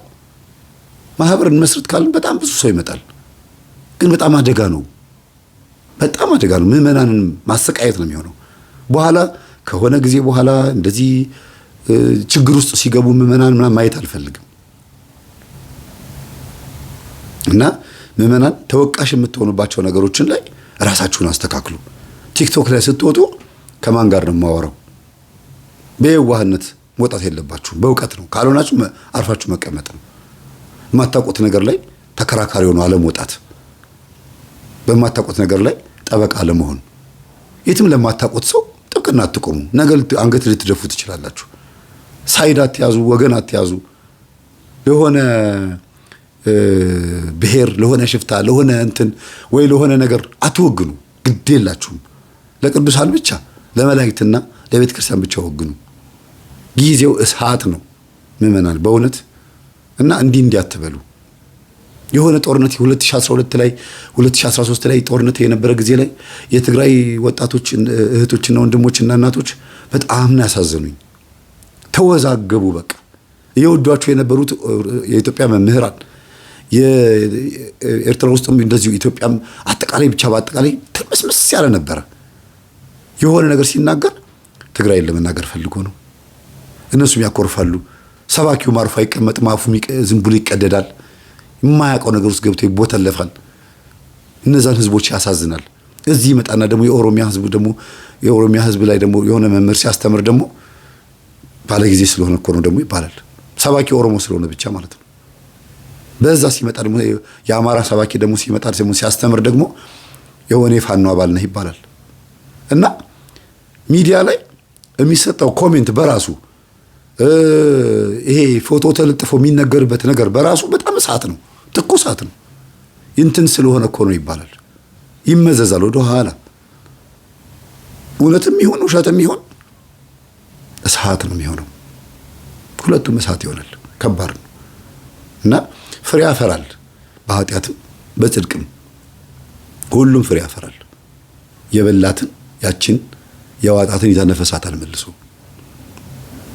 እና አባቶቻችን ባጠፉት ጥፋት እየተቀጣል ሊሆን ስለሚችል ጥንቃቄ ማድረግ አለብን። ይቅር በለን ብለን እንደ ነህምያ ዘመን ወጣቱ ነህምያ አልቅሰናል፣ በድለናል። እስቲ ትንቢተ ነህምያን ምዕራፍ 1 እና ምዕራፍ 2 ሲያንብቡ ታለቅሳላችሁ። የእውነት አገሩን ማሰብ የሚፈልግ ሰው ተዋህዶን አስቦ ለህዝቡ ሱባኤ መግባት የሚፈልግ ሰው ትንቢተ ነህምያን ያንብብ። ነህምያን አንብቦ ቤተክርስቲያን እንዴት እንደመሰራት እንዳለባት እንዲህ መጀመሪያ ምንድነው መሆን ያለበት? ብር አምጡ ነው? ታቦት አቁሙ አይደለም። እንጨት እስቲ ሰብስቡ፣ ድንጋይ ሰብስቡ ነው አይደለም። መጀመሪያ በደልን ማሰብ ያስፈልጋል። ከጥንት ጀምሮ አባቶቻችን በድለዋል፣ ይቅር በለን፣ ተማርከን ባቢሎን የሄድነው በኃጢአታችን ነው፣ በነቢዩ ኤርምያስ ዘመን እንደዚህ ሆነን ነው። በቃ በደንብ አድርገው ራሳቸውን የወቀሱት በነህምያ ዘመን ያሉት ህዝቦች በነቢዩ ነህምያ ምክንያት አንድ እንኳን እንደዚህ ብሎ የሚያለቅስ ሰው ይጥፋ እንዴ? አዎ ቤተክርስቲያን የሚያጠፋችበት ዘመን ነበረ። ግን ቤተክርስቲያን አለች የሚያጠፋችው፣ ይመሯት የነበሩ ሰዎች ናቸው። ያስተዳድሩ የነበሩ ሰዎች ናቸው። አሳልፈው ሰጥተዋታል ለሚያስጠፏት። እንደ እግዚአብሔር እኮ 40 ዓመት ቤተክርስቲያን እኮ ስትቀጣ ዝም ብሏል እኮ አይደል እንዴ? በዮዲት ጉዲትም ሆነ በግራኝ መሐመድ ጸጥ ብሏል እኮ። ለምን ዝም አለ? ለምን ያ ሁሉ ህዝብ ሲሞት፣ ታቦት በየአፈሩ ሲቀበር፣ ያ ሁሉ ንዋየ ቅድሳት አፈር ሲበላው፣ ቤተክርስቲያን ስትቃጠል፣ እንደዛ ሁሉ ሲጨፈጭ ለምን ዝም አለ እግዚአብሔር? ቅድስት ሀገር አለች እንዴ? የተዋህዶ ሀገር አለች እንዴ? ህዝበ እግዚአብሔር ተብለናል ምን እንጠራው? እናንተ እስራኤላውያን ለኔ እንደ ኢትዮጵያውያን አይደላችሁም እንዴ ብሎ የተናገረልን አይደል እንደኛ እንደ የተባለን እኮ ነን እኮ በቅድስና የተነጻጸርን እኮ ነን። ምን ነው ታዲያ በዮዲት ጉዲት ወይም ደግሞ በዛ ክርስትና በጀመረበት ዘመን በአብርሃ አጽብሃ በደንብ ተቋቁሞ የነበረውን ክርስትና በተሳቱ ቅዱሳን በደንብ ተስፋፍቶ የነበረውን ያንን ክርስትና እንደዚህ 40 ዓመት ስትቀጠቅጠው ዮዲት አንዲት ምስኪን ጡቷ የተቆረጠች ሴት ያቺ በራሷ ኢጎ በራሷ ድንፋታ በራሷ ስሜት የአይሁድን እምነት ለማስፋፋት ሊሆን ይችላል። ወይም ደግሞ ለምን ጡቴን አስቆረጡኝ ያ ዲያቆን ስላፈቀረችው ታሪኳን ታውቁታላችሁ። መቼም የሚገርም ታሪክ ነው። በዛ ስሜት ተነሳሳ ቤተክርስቲያን እየሄደች ስታወድም ጸጥ አለ እግዚአብሔር። ለምን እሷን እንዲች አንጠልጥሎ እንደ አስወግዶ ቤተክርስቲያን ቅዳሴ እንዲቀጥል ማድረግ አይችልም ነበር? ለምን ዝም አለ እግዚአብሔር? ለምን ስንቀጣ ዝም አለ? የሆነ የጠፋ ጥፋት አለ። በዛ በደጉ ዘመን እንኳን ዛሬ ክፉ ዘመን ነው ካለን ማለት ነው። በዛ በደጉ ዘመን እንኳን 40 ዓመት ተቀጥቅጠዋል። እኛስ 2 ዓመት 1 ዓመት ጦርነት ሲመጣ ምን ነው ጌታ ሆይ ለምን እንደዚህ ያረከን እንላለን እንዴ? ኧረ እንዲያውም እንደዚህ ዘመን የታደለ ትውልድ የለም። ወዲያው እኮ ነው ይቅርታ የሚያደርገው እግዚአብሔር እኮ። ምን ሆነን እስቲ ምናችን ተነካ እስቲ በእውነት እንደው ከባለፉት አባቶቻችን ዘመን ስታነጻጽሩት እንዴት ነው እስቲ እኛ እግዚአብሔር ቸርነቱ እንዴት ነው ይበዛልን?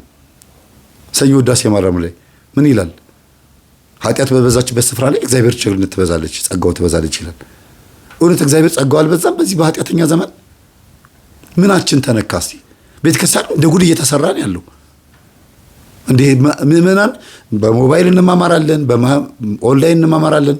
ውጭ ሀገር ያሉት የኢትዮጵያ ጠረፍ፣ የዓለም ጠረፍ፣ የአፍሪካ ጥግ፣ የትም ጥግ ብንሆን አንድ ነን። ይኸው እየተገናኘን ያለ ነው። እንደው 40 ዓመት ሙሉ ሲቀጠቀጥ የነበረው ያ ትውልድ ሲያስቡት በግራኝ መሐመድም ይሁን በምንም ይሁን እርስ በርስ ሲፋጁም ሊሆን ይችላል። ከነሱ እኛ እንዴት ነው ስንነጻጸር ሲያስቡት? ምናችን ተነካ? እውነት ሳናመሰግን እያደር እንዲያውም የባሰ ችግር የፈጠርነው እኛ ነን። ተመስገን እንበል። በእውነት ማረን፣ ይቅር በለን። ከዛ ደግሞ ተመስገን ሲሆን ቀድሞ ተመስገን ስላጠፋን ስለበደልን ልትቆነጥጠን እንጂ እኛ እንዲያውም እኮ አልነካህንም እኮ ነው ማለት ያለብን። እንዴ አንድ ስዕል ተቀደደ ብለን እሪ ስንል ጥሩ ነው እኮ ያ ስዕል በመቀደዱ እንደዚህ በመጮኻችን መናፍቃን።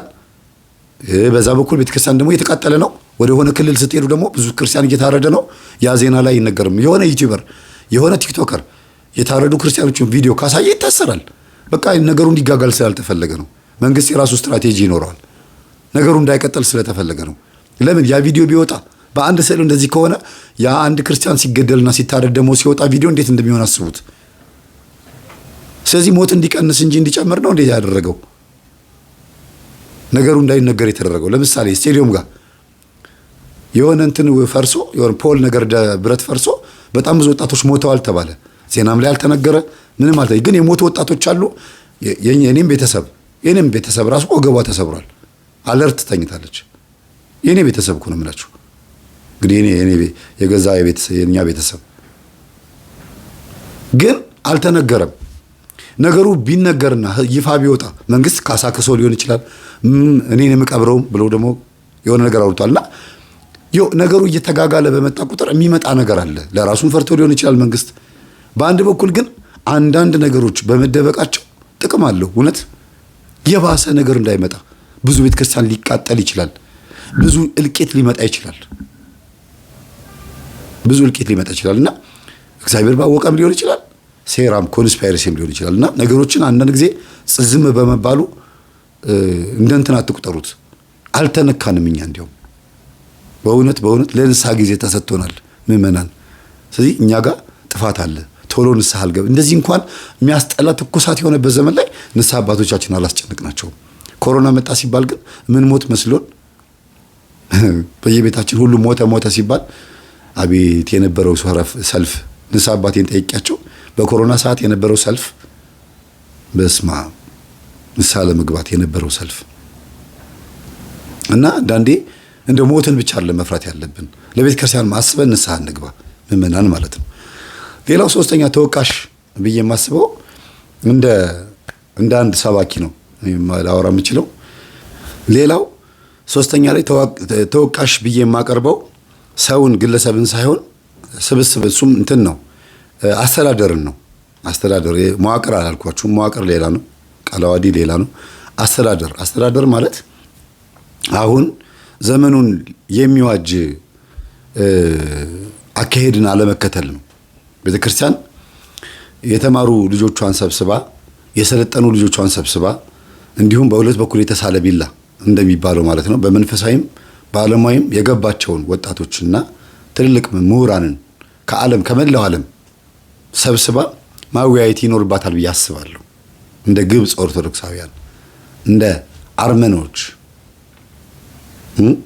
ሰብስባ ማወያየት አለባት። አብነት ትምህርት ቤት ብቻ የተማሩትን አይደለም እንደ ሊቃውንት መቁጠር ያለባት። የእውነት አብነት ትምህርት ቤት ተምረውም ደግሞ በዓለም ላይም ጎበዝ የሆኑ በጣም ጠንካራ የሆኑ ምሁራን ያሏት ቤተክርስቲያን ናት እና ልምድ ሼር ቢደራረግ ጥሩ ነው ብዬ አስባለሁ።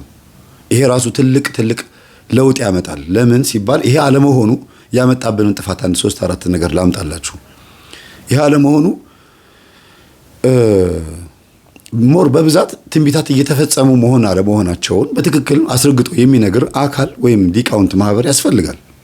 እንዴት ሲባል ገጠር ውስጥ፣ ክፍለ ሀገር፣ አዲስ አበባ፣ ኢትዮጵያ ሊያውም ማህበራዊ ሚዲያን በደንብ የማይከታተሉ ግን የቤተ ክርስቲያናችንን ዕውቀት በደንብ አድርገው የሚያውቁ አባቶች በዓለም ላይ እየተከናወነ ያለውን ኃጢአት አያውቁትም። አሁን ትንሽ ጀምረዋል፣ ደስ ይላል። አባቶቻችን እና በገብረ ኪዳን ሌሎችም እሱም ያው ቢዝነሱን ነው እየሄዱ እየጎበኙ ያሉት ልማቱን። ስንት ወፍጮ ቤት ተከሉ፣ ስንት ፋብሪካ ተከሉ እያሉ የግብፅ የነ ቅዱስ ሚናስ ገዳምን የሌሎችንም የነ ሲሃት ገዳምን እየጎበኙ ይህን ያክል ልማት አልምተዋል። አሁን ደግሞ ሙታንሳው ሚካኤል እንደዚህ አይነት ፋብሪካ ሊኖረው ይገባል፣ እንደዚህ ማድረግ አለበት፣ ይሄ ገዳም እንደዚህ ማድረግ አለበት እየተባለ ልማቱን እየተቆጠረ ያለው ወደ ቢዝነሱ ነው። ይሁን እሱም እንግዲህ ወደ ቴክኖሎጂው ሊያመጣን ይችላል ብዬ አስባለሁ። ግን ምን አለበት እሱ ላይ ከሚጀመር ዘመኑን መዋጀት ላይ ቢጀመር። ምን እየሆነች ነው ዓለም? ሰባኪያንን ልኮ እኮ ዓለምን እንዲያዩ ማድረግ ነው። ሰርች እንዲያደርጉ፣ ጎግል እንዲያደርጉ ምን ተፈጽሟል፣ የእውነት ነው ወይ ኮንስፓይረሲው ኢሉሚናቲ የሚባለው ነገር ቤተክርስቲያናችን እንዴት ታየዋለች? መጠናት አለበት። እኔ በማህበረ ቅዱሳን ውስጥም ሆነ በሌሎች ቦታ ላይ ይሄ ነገር ሲያስተምሩት አይቻላል። አንድ መምህር ፋንታውን ዋቄ ነው እግዚአብሔር ይስጠው፣ ዘመኑን በደንብ አድርጎ አሳይቷል፣ ብትንትን አድርጎ አሳይቷል። እዛ ሲያስተምር ስላየሁት ነው እንጂ የእነሱ አባል ይሁን አይሁን አላውቅም። ግን አንድ ደህና ሰው ምለው እሱ በቃ ዘመኑን የዋጀ ሰው በእውነት የገባው በቃ ስለዚህ ስለ ሴራ ነገር በደንብ የሚያውቅ ሰው እሱ ነው።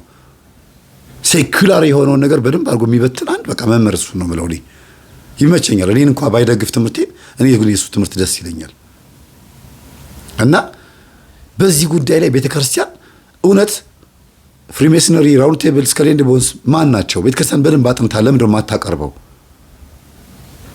እነ መምህር ዘበነ እነ መምህር ምረታብ እነሱ ሲያቀርቡት ኢንፎርሜሽኑን ሰማን። ግን በደንብ አስረግጣ ቤተክርስቲያን አዎ ትንቢት እየተፈጸመ ነው ያለው፣ ሰዎች እየታረዱ እየተሰዉ ነው በዓለም ላይ ይሄ ስድስቱ የሚመጣው የሚቀበረው በክንዳችን ላይ የሚቀበረው ነገር ከምን አንፃር ይታያል? ቤተክርስቲያን በደንብ አጋ ለምን አታጠናውም? ያ ሰባኪ መጥቶ ለብቻው የራሱን ሐሳብ ይናገራል። አትፍሩ፣ አይዟችሁ፣ ችግር የለውም፣ የሚቀበርብን ነገር እኮ ምንም አያመጣም፣ ቴክኖሎጂ እኮ ነው ሊለን ይችላል። ኮሮና ተከተቡ የተባለ ጊዜ ላይ ስለ ክትባቱ ሰባኪያን የየራሱን ሐሳብ ነበር ሲያስተምር የነበረው። ለምን ሁሉም የራሱን ሐሳብ ለምን የሚያንጸባርቀው? ለምን ዘመኑን የሚዋጅ በደንብ አድርጎ ዘመኑን የሚያይ የሆነ ንጥር ብሎ የወጣ በደንብ አድርጎ ሰርች አድርጎ መረጃ በደንብ የሚያቀብል ቤተክርስቲያንን ነፃ የሚያወጣት ህዝቡን በደንብ የሚታደግ ከመንግስትም አሰራር ውጪ ሆኖ እኔ ይሄንን ኒውትራል ሆኜ ልስራ ብሎ የሚል የሆነ የሊቃውንት ማህበር ለምን አያስፈልግም? ሁለት ትንቢት እየተፈጸመ አይደለም? ጊዜው ምን ላይ ነው ያለው? ወቅቱን ቀመሩን የሚያሰራ በደንብ አድርጎ የሚናገር አንድ ሰው ብቻ ሳይሆን ያን ሰው ትክክል ነህ የሚለው ደግሞ የሚያረጋግጥለት ሌላ የሊቃውንት ማህበር ያስፈልጋል። ለምሳሌ ዶክተር ሮዳስ ታደሰ ስለ ከዋክብት ሲያጠና ስለ ዘመኑ ነው የሚናገረው አይደል? ጎን ለጎን ደግሞ አሁን ያለንበትን ዘመን በደንብ አድርጎ የሚናገር እሱ አራቱ አፍላጋትን ሲናገር ስለ ኤፍራጥስ ወንዝ ውስጥ ስላለው ነገር መምህር ሮዳስ ሲናገር ቤተክርስቲያን በዚህ ጉዳይ ላይ ምን ትላለች? አባቶች ምን ይላሉ? የራሱን ሐሳብ ነው የተናገረው። ለዚህ እኮ ነው በደንብ አድርጎ ህዝቡ የማይዘጋጀው፣ አዋጅም የማይታወጀው። ለዛ እኮ ነው ጾምም በደንብ እንድንጾም ጊዜው ደርሷልም እንድንልም የማያደርገን ይሄ እኮ ነው። ሁሉም የራሱን ሐሳብ ስለሚናገር እኮ ነው። ስለዚህ አስተዳደሩ መዋቅሩን እንዳይከተል አድርጎታል። ህዝቡ በመዋቅሩ እንዳይመራ ቃላዲውን ተከትሎ እንዳይሄድ ለማን አስራት በኩራት መስጠት እንዳለበት አያውቅም። ግን አንድ የሆነ የበላይ ተጠሪ ሆኖ በዚህ ክልል ላይ የተጎዳች ቤተክርስቲያን አለች፣ በዚህ ዓመት በዚህ ወር አስራታችሁን ለዚህ ቤተክርስቲያን ስጡ የሚል ቢኖር እንዴት ጥሩ ነበረ በእውነት። ግን የለም፣ ሁሉም ለራሱ ነው። የለም ከገጠር አብያተ ክርስቲያናት ዲያቆናት፣ ካህናት እየፈለሱ እየመጡ ከተማ ላይ መቀጠር ነው የሚፈልጉት። እንዲያውም በቀደም ቪዲዮ ሲታይ ነበረ። ይኸው በር ዘጉብን፣ ከተማ መተን እንዳንቀጠር፣ ብር ያለው ብቻ ነው ከተማ መጥቶ የሚቀጠረውና ቤተ ክህነት የሚገባው ብለው አንዱ ካህን ፎቶ ቪዲዮ ፖስት አድርጓል። ኮሜንቱን ብታዩት በጣም ነው የምታዝኑት። በእውነት በጣም ነው የምታዝኑት። በር ዘጉብን፣ ብር ላለው ነው በር የሚከፈተው የቤተ ክህነት በር ብለው ፖስት አድርገዋል ቪዲዮ። የገጠር ቤተ ክርስቲያን እኮ ዜሮ ገብታለች። ዜሮ በአገልግሎት ብትሉ በምን ብትሉ ህንፃው ተሰርቶ አልቋል። አንድ ሰው ወይ ሁለት ሰው ህንፃውን ለማሰራት ቤተክርስቲያን እዚህ ከተማ መጥቶ ሻንጥላ ዘርግቶ ሳንቲም ደውል ይዘው ይለምናሉ። ምን ይላሉ? ያን ያሰሩታል። ህንፃውን ነው የሚያሰሩት። ሴቶቹ በአረብ ሀገር ተጠልፈዋል። አረብ ሀገር በመሄድ የገጠር አብያተ ክርስቲያናት ሴቶች ሰንበት ተማሪ የሚሆኑ ምን የሚሆኑ አንዷ ተኳኩላ አረብ ሀገር ሄዳ ሰርታ ሊፕስቲኳን ተቀብታ መነጽሯን ያን የብርጭቆ መቀመጫ ቂጥ የሚያክል አርጋ ንቅን እያለችባቸው ስትመጣ እንዲህ ሄዶ ለካ መስራት ይቻላል ብላ ተነስታ ደግሞ አንዷ ትሄዳለች። አንዷ ሴት ብቻ 10ሩን ይዛ ትሄዳለች። ሴቶቹ በዚህ ያለቁ። ወንዶቹስ እዚህ መጥተው ምን እንደሚሰሩት ያዋቸው ውስጥ የገጠር ሴቶች የገጠር ወንዶቹን ከተማ ላይ ምን እንደሚሰሩት ስም ሁሉ ወጥቶላቸዋል አይደል? ሎተሪ ያዞራሉ። ግን ዲያቆን ነው የሚገርማቸው። አብነት ትምህርት ቤት ተማሪ ነው፣ ተምሯል። ቆምጬ ይባላሉ። ግንበኛ ሆኖ በየቦታው ይሰራሉ። ብር የሚገኘው እዚህ ነው ስለተባለ ቤተሰቤን ነፃ ላውጣ ብሎ ይመጣል። እዛ የለም አንድ ሁለት ምናልባት ቢኖር ነው። በስንት ጊዜ አንዴ ቢቀደስበት ነው ቤተክርስቲያኑ። ቆሎ ይሸጣሉ፣ ሎተሪ ያዞራሉ። ስራ እየሰሩ ነው፣ በእርግጥ ይሰራሉ። ግን የለም ቤተክርስቲያን እና ትተውት ስለመጡ እዚህ ደግሞ መቀጠር ነው የሚፈልጉት። ባለፈው እንደነገርኳችሁ እንግዲህ መዋቅሩ ላይ ችግር እየፈጠረ ያለው አስተዳደሩ ነው ብላችሁ ለዚህ ነው። ገጠር ቤተክርስቲያን ላይ ግን በቂ የሆነ ደሞዝና በቂ የሆነ ካህናት እዛው እንዲቀመጡ የሚያደርግ አሰራር ቢኖር ኖሮ የተዘጉ ደጆች ሳይዘጉ የሚባል ማህበር ተመስርቷል። የዛሬ ስንት 13 ዓመት 12 ዓመት ሞከረ አልቻለም። ይኸው ተዘግቷል። ብዙ ቤተክርስቲያን አስከፍተው ሊሆን ይችላሉ፣ ግን መልሶ ይዘጋል። እናውቃለን። ግን ስለዚህ አስተዳደሩ ላይ ችግር አለ። ጉባኤ ሲዘረጋ ምንድነው መሆን ያለበት? ህዝቡ ወንጌል እንዲማር ሲመጣ በቃ አስተዳደር ላይ በጣም ከባድ ችግር አለ። የካሚካኤል ለመሳለም ሄድኩኝ። የሚካኤል ዕለት አሁን መስከረም 12 በቃ በእያንዳንዷ ደቂቃ በየ10 ደቂቃ ሆስፒታሉን ማሰሪያ ገንዘብ እንደዚህ ስላመጡ በሉላቸው እንደዚህ $1000 አምጥተዋል። ቆሜ ዝም እየታዝቤ ስሰማ ነበር። በቃ ህዝቡ ሚካኤል ነው ብሎ መጥቶ ቢያንስ ወንጌል እንኳን ሁሉ የመጣው ህዝብ ጥንክር ያለው ደስ የሚል ወንጌል ቢያስተምርስ ለብ አድርጎ 20 ደቂቃ ነው ያስተማረው መምህሩ። መምህር ዮሴፍ ይባላል። ቴዎሎጂ ያስተማረ መምህር ነው ያስተማረው። በጣም በቃ ማለት እንጃ አሳዘነኝ ህዝቡ በእውነት እግዚአብሔርን። ጸበል ቦታውን እንደማስተዋወቅ ሆስፒታሉን እያስተዋወቁ ሆስፒታል መስሪያ የፈረንጅ ኪኒን ለመውጋት የፈረንጅ መርፌ ለመውጋትና ኪኒን ለማዋጥ ግሉኮስ ለማሰካት በዛም በአልጋው ደግሞ ገንዘብ እንዲታጨድ ማለት ነው። ለመጠመቅ የሚመጣው ሰው አይ በቃ ጸበሉን ቢብሎኛል ብሎ እዛው እንዲገባ ማለት ነው። እዛው ጸበል ቦታ ላይ እየተገነባ ያለው ስለዚህ ጸበሉ አያስፈልግም ማለት ነው ወይስ ይሄን ቢካለ በዚህ ትቀጥላለህ? ጸበሉና ኪኒኑ እኩል ነው ማለት ነው። አስተዳደር ላይ በጣም ብዙ ችግር አለ። እንደው ሌላ ነገር እኮ ያዋጣል። ማርያምን ሆስፒታል ከሚሉ ሌላ ነገር ያዋጣል። በህዝብ ገንዘብ ሆስፒታል ከሚገነባ ቤተ ክህነት ራሱ ገንዘብ አውጥቶ ሆስፒታል ገንብቶ የቤተ ክርስቲያን ሆስፒታል ተከፈተ ቢባል ይሻላል። ብር አምጡ እያሉ ከመለመን እንዴ ንስሐ ግቡ፣ ጾሙ፣ ጸልዩ፣ ስገዱ እየተባለ የሚነገርባት ቤተ ክርስቲያን ሊያውም የመድኃኒት አይነት ልዩነት የሚፈጠርበት አስቡት። የእንትን ይሻላል፣ የቱርክ ይሻላል። ለአፍሪካ ተብሎ የሚላክ መድኃኒት አለ፣ ለአውሮፓውያን፣ ለአሜሪካውያን፣ ለአውስትራሊያ ለየሀገራቱ የሚላክ መድኃኒት አለ። አንዱ ሽሮፕ 3 አይነት ዋጋ አለው። ለዚህ እኮ ነው ሆስፒታል ይገንባ የሚባለው። ለኢትዮጵያ ለአፍሪካ ተብሎ የሚላኩ መድኃኒቶች በራሳቸው ከባድ ነው ብቻ። እና እኔ አስተዳደሩ ላይ ችግር አለ ብዬ አስባለሁ። በብዙ አይነት መንገድ በምንፍቅናም ስትመጡ በቂ የሆነ መልስ የሚሰጥ የሊቃውንት ጉባኤ እስካሁን ድረስ ጎልቶ ወጣ የለም። ስራዬ ብሎ ፕሮቴስታንቶችን የሚረታ ንውስቲ ፓስተሮች፣ የፕሮቴስታንት ቄሶች፣ የተለያዩ እምነት ድርጅት አማኞች ንውስቲ እናውራ ብሎ የሚል ድፍረት ያለው የሊቃውንት ጉባኤ አለ።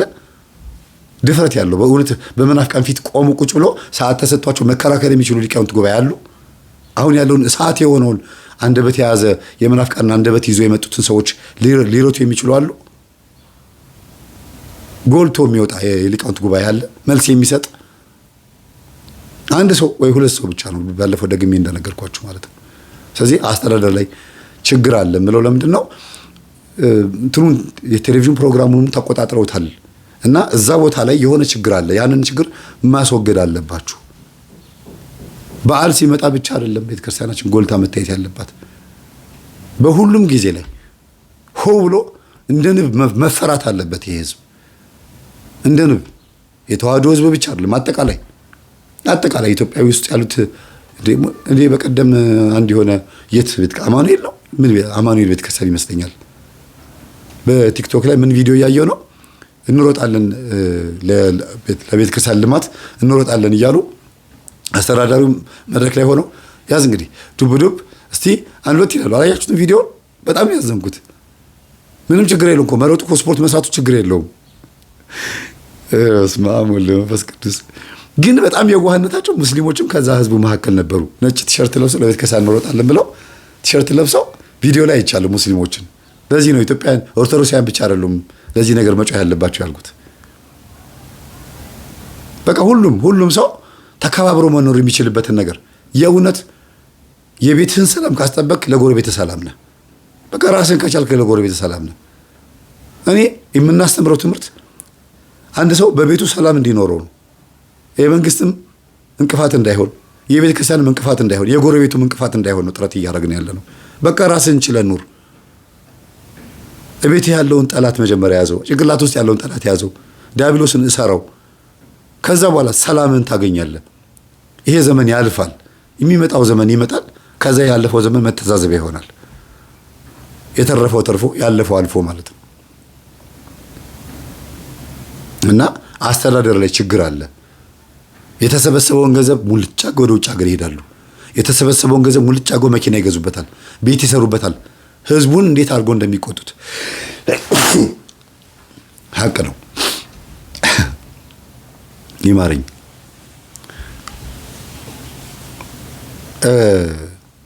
በእውነት ገንዘቡ ከተሰበሰበ በኋላ የቤተ ክርስቲያን ገንዘብ ከተሰበሰበ በኋላ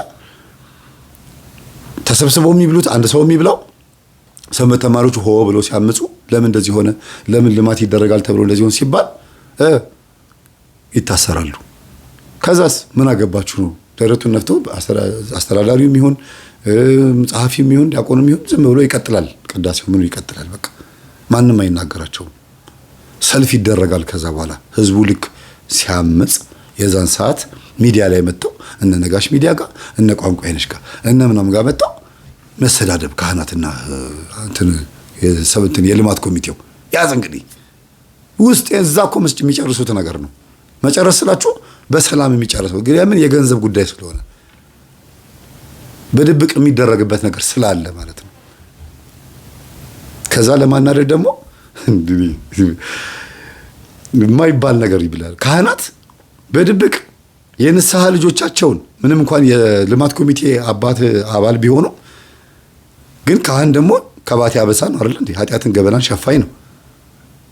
ሲጋራ ሲያጨሱ የሚያውቋቸውን አባት በሚዲያ ፊት አሁን እሳቸው ሲጋራ ያጨሳሉ ብሎ ተናገሩ እና ምን ይጠበስ ሲሆን ካህን እንደዚህ ማለት የለበትም። በጣም የሚያሳዝን ነገር ነው የተናገሩት። የማይባል ነገር ማለት ነው። ካህን እንዴት ንስሐ የተገባበትን ወይም ደግሞ በድብቅ የሚያውቀውን ገበና እንዴት ሚዲያ ፊት ይናገራል? እዚህ ጋር የሚወራው ሌላ ጉዳይ ነው። እዚህ ጋር ሲጋራ ያጨሳል ማለት ደግሞ ሌላ ጉዳይ ነው።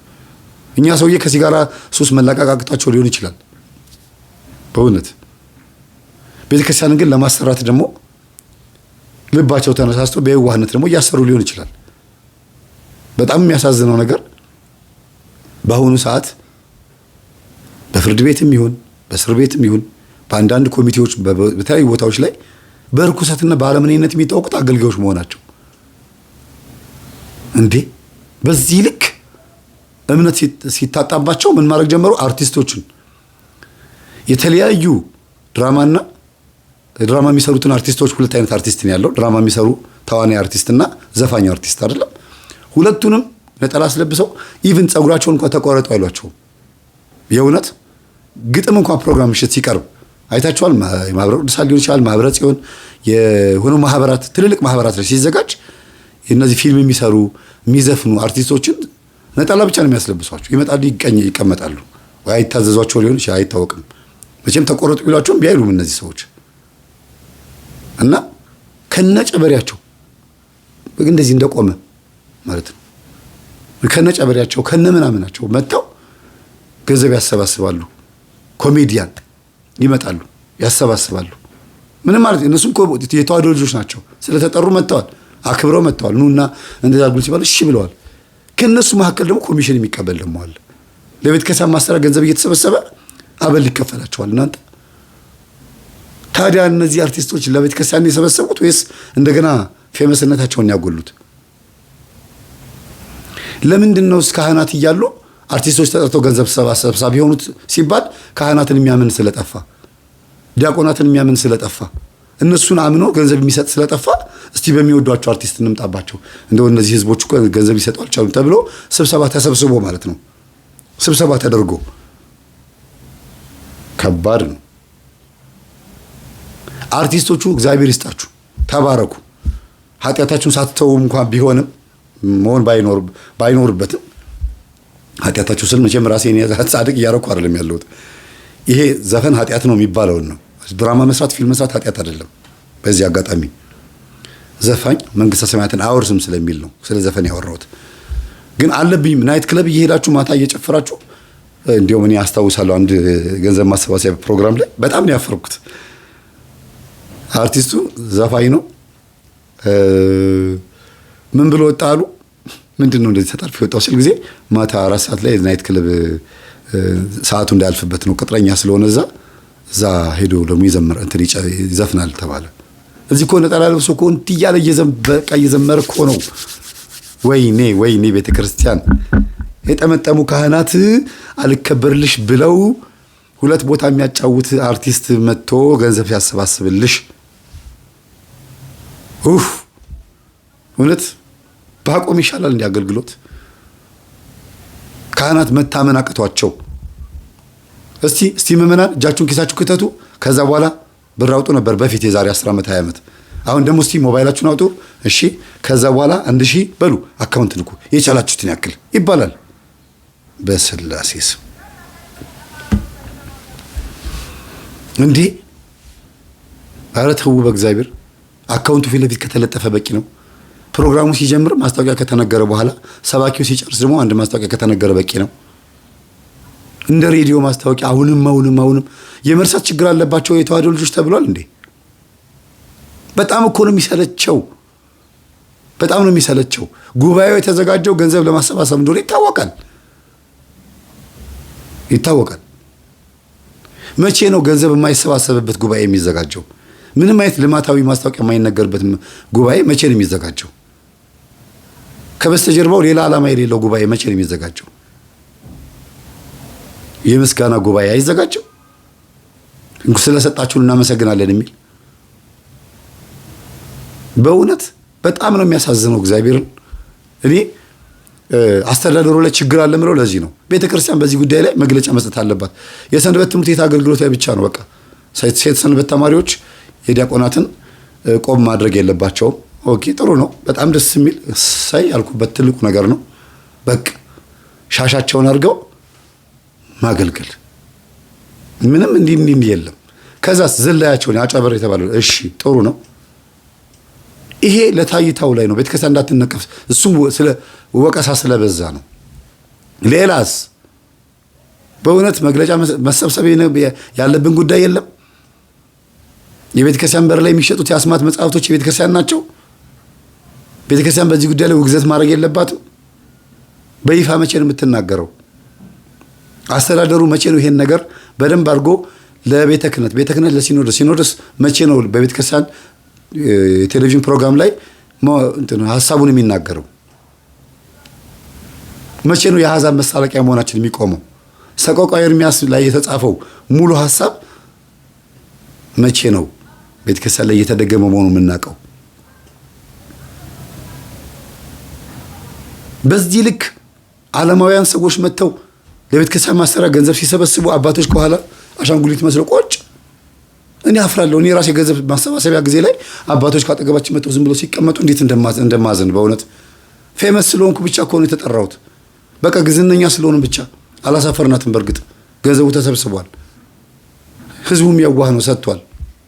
ግን አባቶች በቃ ምንም ማህበራዊ ሚዲያ ላይም የሉበትም፣ አይከታተሉም። እኔ ማን እንደሆንኩ ራሱ አላወቁም። ካጠገቤ የተቀመጡትን አባት አይታችኋል? ገንዘብ ሲሰበሰብ ማን እንደሆንኩ እንኳን አላወቁም።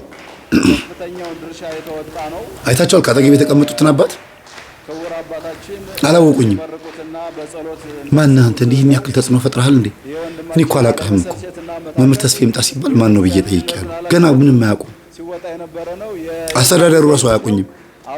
ዝም ብሎ ነው የሸለሙኝ።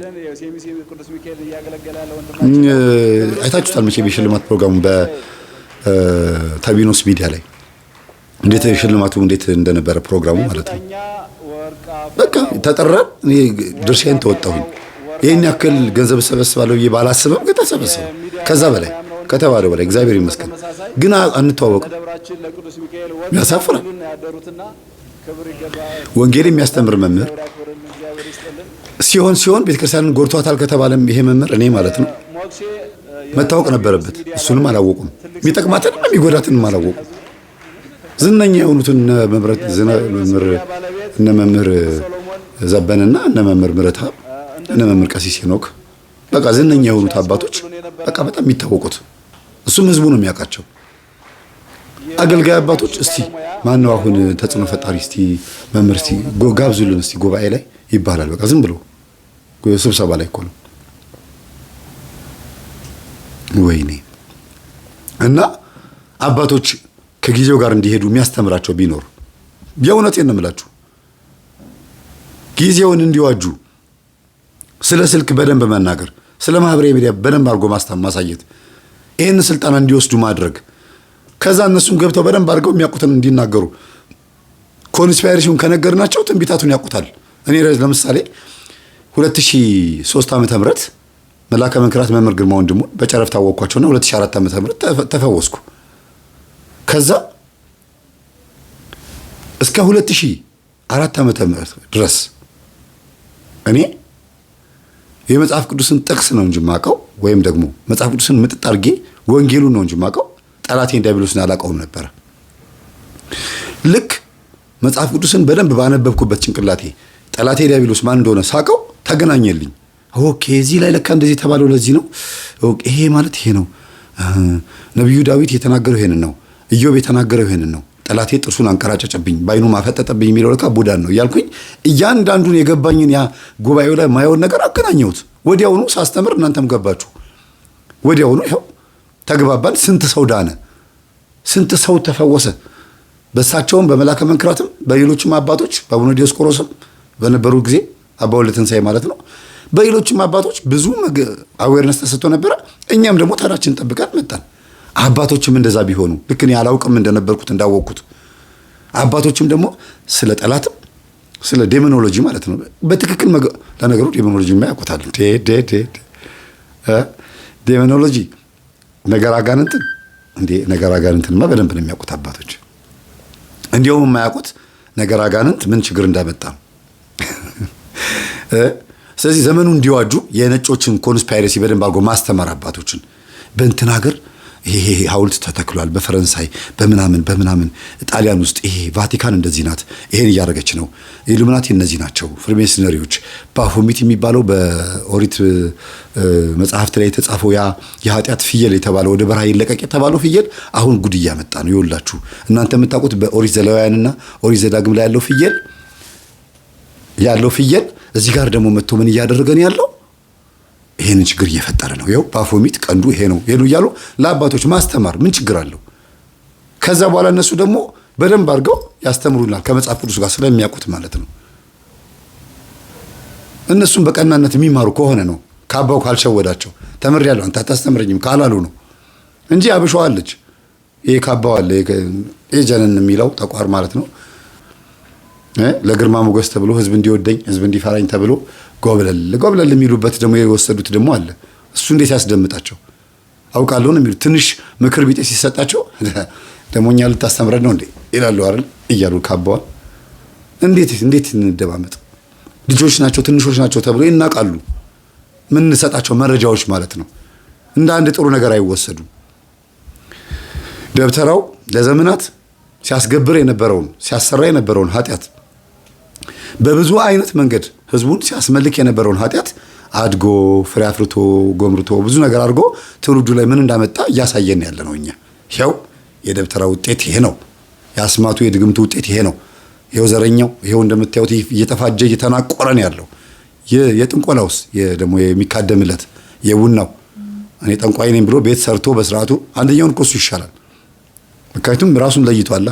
ቤት ሰርቶ ብሎ ኑ እኔ ጋ ነው ያለው። እኔ ጋ ኑ ልወቅላችሁን ያለው። ታውቀልናለህ ብለው የሚሄዱ ሰዎች አንደኛቸውን ማን ጋር ሄዱት? ሰይጣን ቤት ነው ሄዱት። ቤተ ክርስቲያን ልሳለም ብሎ የመጣው ሰው ግን የጠመጠመው የእግዚአብሔር ካህን ነው፣ አይንተ እግዚአብሔር ናቸው፣ ሳወራው ከእግዚአብሔር ጋር ነው ማወራው የሚመስለኝ ብሎ ሰው ከካህን ጋር ሲያወራ ከእግዚአብሔር ጋር እያወራ እንደሆነ አስቦ ሲያወራ ከተሸወደ ግን በአስማቱና በድግምቱ በድብትርናው በኩል ከተጠመዘዘበት ግን ይሄ ሰው መናፍቅ ላለመሆኑ ይሄ ሰው መናፍቅ ቢሆንስ በማን የሚፈረደው? እነዚህ ሴቶች እነዚህ ወንዶች በአጠቃላይ ምዕመናን ማለት ነው ተታለው ወደ መናፍቃን አዳራሽ ሄደው አሁን 18 ነው 19 ሚሊዮን ደርሰናል። አሁን ቢልቶ ኮንስቲቱሽኑ የስታቲስቲክስ የህዝብ ቆጠራው እውነት ከኦርቶዶክስ ብቻ ባይሆንም ግን ይሄ ሁሉ ህዝብ ጎርፎ ሄደው ወንጌል ገብቶት ነው ኦርቶዶክስን አውቋት ነው ወይም ደግሞ ፕሮቴስታንትስ እዛ እንደው ተሰብኮ እውነት ወንጌል ገብቶት ነው አይደለም። በመዝሙር ተስቦ ኦርቶዶክስ ውስጥ ባሉ ካህናትና አባቶች አኩርፎ አይደለም። በቤተሰቡ በአዳም ልኮ አባ እስቲ ይምጡ ጸበል ይርጩልኝ ልጆቼ ታመዋል ሲሉ ችግር የለውም ነይ እስቲ አምጪ ይሉና እዚህ ላይ እንቁላል ጧ አርጎ ያፈርጣል፣ አመድ ያረጋል፣ ያን ተከትከዋል ወይ ይሄንን ስጩ ይሄንን ደረጃ ባህል ሕክምና ይሰጠዋል። በዛ የገባው ሰይጣን ደግሞ ልቡን ድንጋይ ያረገውና መናፍቅ ያረገዋል። አቴቴ ጨሌ ካለ እናትየዋ አባ ሲያረፍዱባት በዛ ባቴቴ ጨሌ ደግሞ ትደባብሰዋለች። ያም ደግሞ ወስዶ መናፍቅ ያረገዋል። በዚህ ነው አዳራሻቸው የሞላው። የመብቴ ነው መናገር የራሴ ሪሰርች ነው። እና ታዲያ እዚህ ለመድረሳችን ትልቁ ተጠያቂ ማን ነው? አስተዳደሩ በደንብ አድርጎ አዌርነሳችንን በደንብ አድርጎ ስለጨፈለቀው አይደለም የኛን አዌርነስ አስተዳደሩ ጨፍልቆታል እኮ በደንብ አድርጎ ሐሰተኛ አጥማቂያን ሚል ስም ተሰጥቶት ማለት ነው። እንደ አንድ ጥሩ ነገር ተደርሶበት ቺንቺን አስተካክሎ ይሄ ግን መሆን የለበትም ብሎ አቅርቦ እንደ አባቶች ማናገር ሲገባው ማለት ነው። ማንም የሚጠየቅም የሚጠይቅም የለም። ፈሪ ነው ሁሉም። የሚዲያ ጀግና ይሆንና ፈሪ ድንገት ልጮህ እችላለሁ እስቲ መተህ ጉባኤ ላይ መተህ ተናገር ስለው አንዱ ኧረ እንዴ ብጮህ ሳለኝ እንዲያቆን እኮ ነው እኮ እንደምትጮህ እርግጠኛ ነህ ማለት ነው። ስለዚህ ኖ እንዴ ግርማ መተቱን ቢልክብኝ ሳለ አንተ በራስህ አትተማመንም? አምላክ የለህም? ዲያቆን ከሆንክ የምታቆርብ ከሆንክ አንተ ላይ ያለው እግዚአብሔር ኃይል እንደሚበልጥ ካወቅ ና እስቲ ልብ ካለ እሳቸውም ካሉት ቤተክርስቲያን ወደ ብረት በር ላይ ነው። እንዴት እግዚአብሔርን ኃይል አሸንፈው እዛ ቦታ ላይ ቆሙ? የእሳቸው አስማት እንዴት በለጠ ከእግዚአብሔር ኃይል? ከታቦቱ ኃይል እንዴት በለጠ? እንዴት ማሰባቃተህ አልኩት። በዚህ ልክ የሚፈሩ ቦቅቧቆች ፈሪዎች ናቸው ሚዲያ ላይ ወጥተው አፋቸው የሚከፍቱት። ፊት ለፊት መጥቶ የሚናገር እንኳን የለም። አውቃለሁ የሚል ጎበዝ ነኝ ሊቅ ነኝ የሚል ይምጣና ፊት ለፊት ይናገር። ሚዲያ ላይ ብቻ ከሆነም እኮ ሚዲያ ላይ ከሆነማ ለሰብስክራይብ ለፎሎወርነትና ለክብር ለዝና ወይም ደግሞ አሸነፈ ለመባባል ብቻ ነው። ከዛ ውጭ ሌላ ነገር የለም። ትክክል ቤተክርስቲያን የሚወዳት ሰው አገልግሎት ላይ መጥቶ መናገር ነው፣ ማሳመጽ አይደለም። ይሄ ህዝቡ ሰብስቦ ምናምን እንደዚህ ሆ ብሎ ሰንበት ተማሪ ሰብስቦ መጥቶ ምናምን ዕቃ ማፈራረስ አይደለም፣ በእውቀት መዳኘት። አንዳንድ ቦታ ላይ አስተዳዳሪና ጸሐፊ ብቻ ይጠሩና ካህናትና ሰንበት ተማሪዎች ተባብረው መጥተው ደግሞ ያዝ እንግዲህ ነው መናቆር ነው። በስመ አብ። ይሄንን ማን ነው አቤት የሚል? ይሄን አስተዳደር የሚያስተካክል ማን ነው? ለዚህ ነው በቤተ ክርስቲያን ደረጃ በዋናው ከላይ ባለው ማለት ነው በቃ ተልእኮ የሚፈጽም አንድ ኃይል ያስፈልጋል፣ ተወካይ ያስፈልጋል።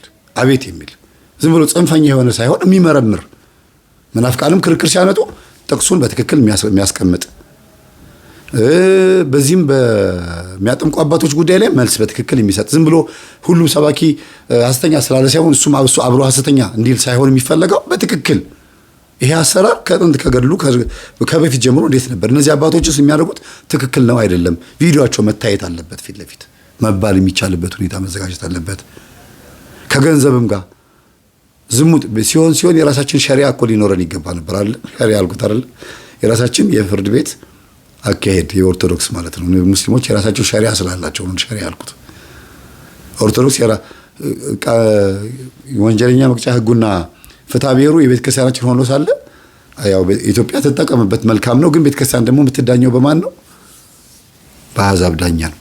ወይም ደግሞ ካህናትና ዲያቆናት ተካሰው ሄደው የሚዳኙት ምናልባት ያ ዳኛ ፕሮቴስታንት ሊሆን ይችላል፣ ወይ ሙስሊም፣ ወይ ደግሞ ኦርቶዶክስ ሆኖ ምንም እምነት ውስጥ የሌለበት ሊሆን ይችላል፣ እያለ ፓጋን ኤቲስት ሊሆን ይችላል። በቃ ቤተ ክርስቲያን የራሷ የሆነ ነገር የላትም።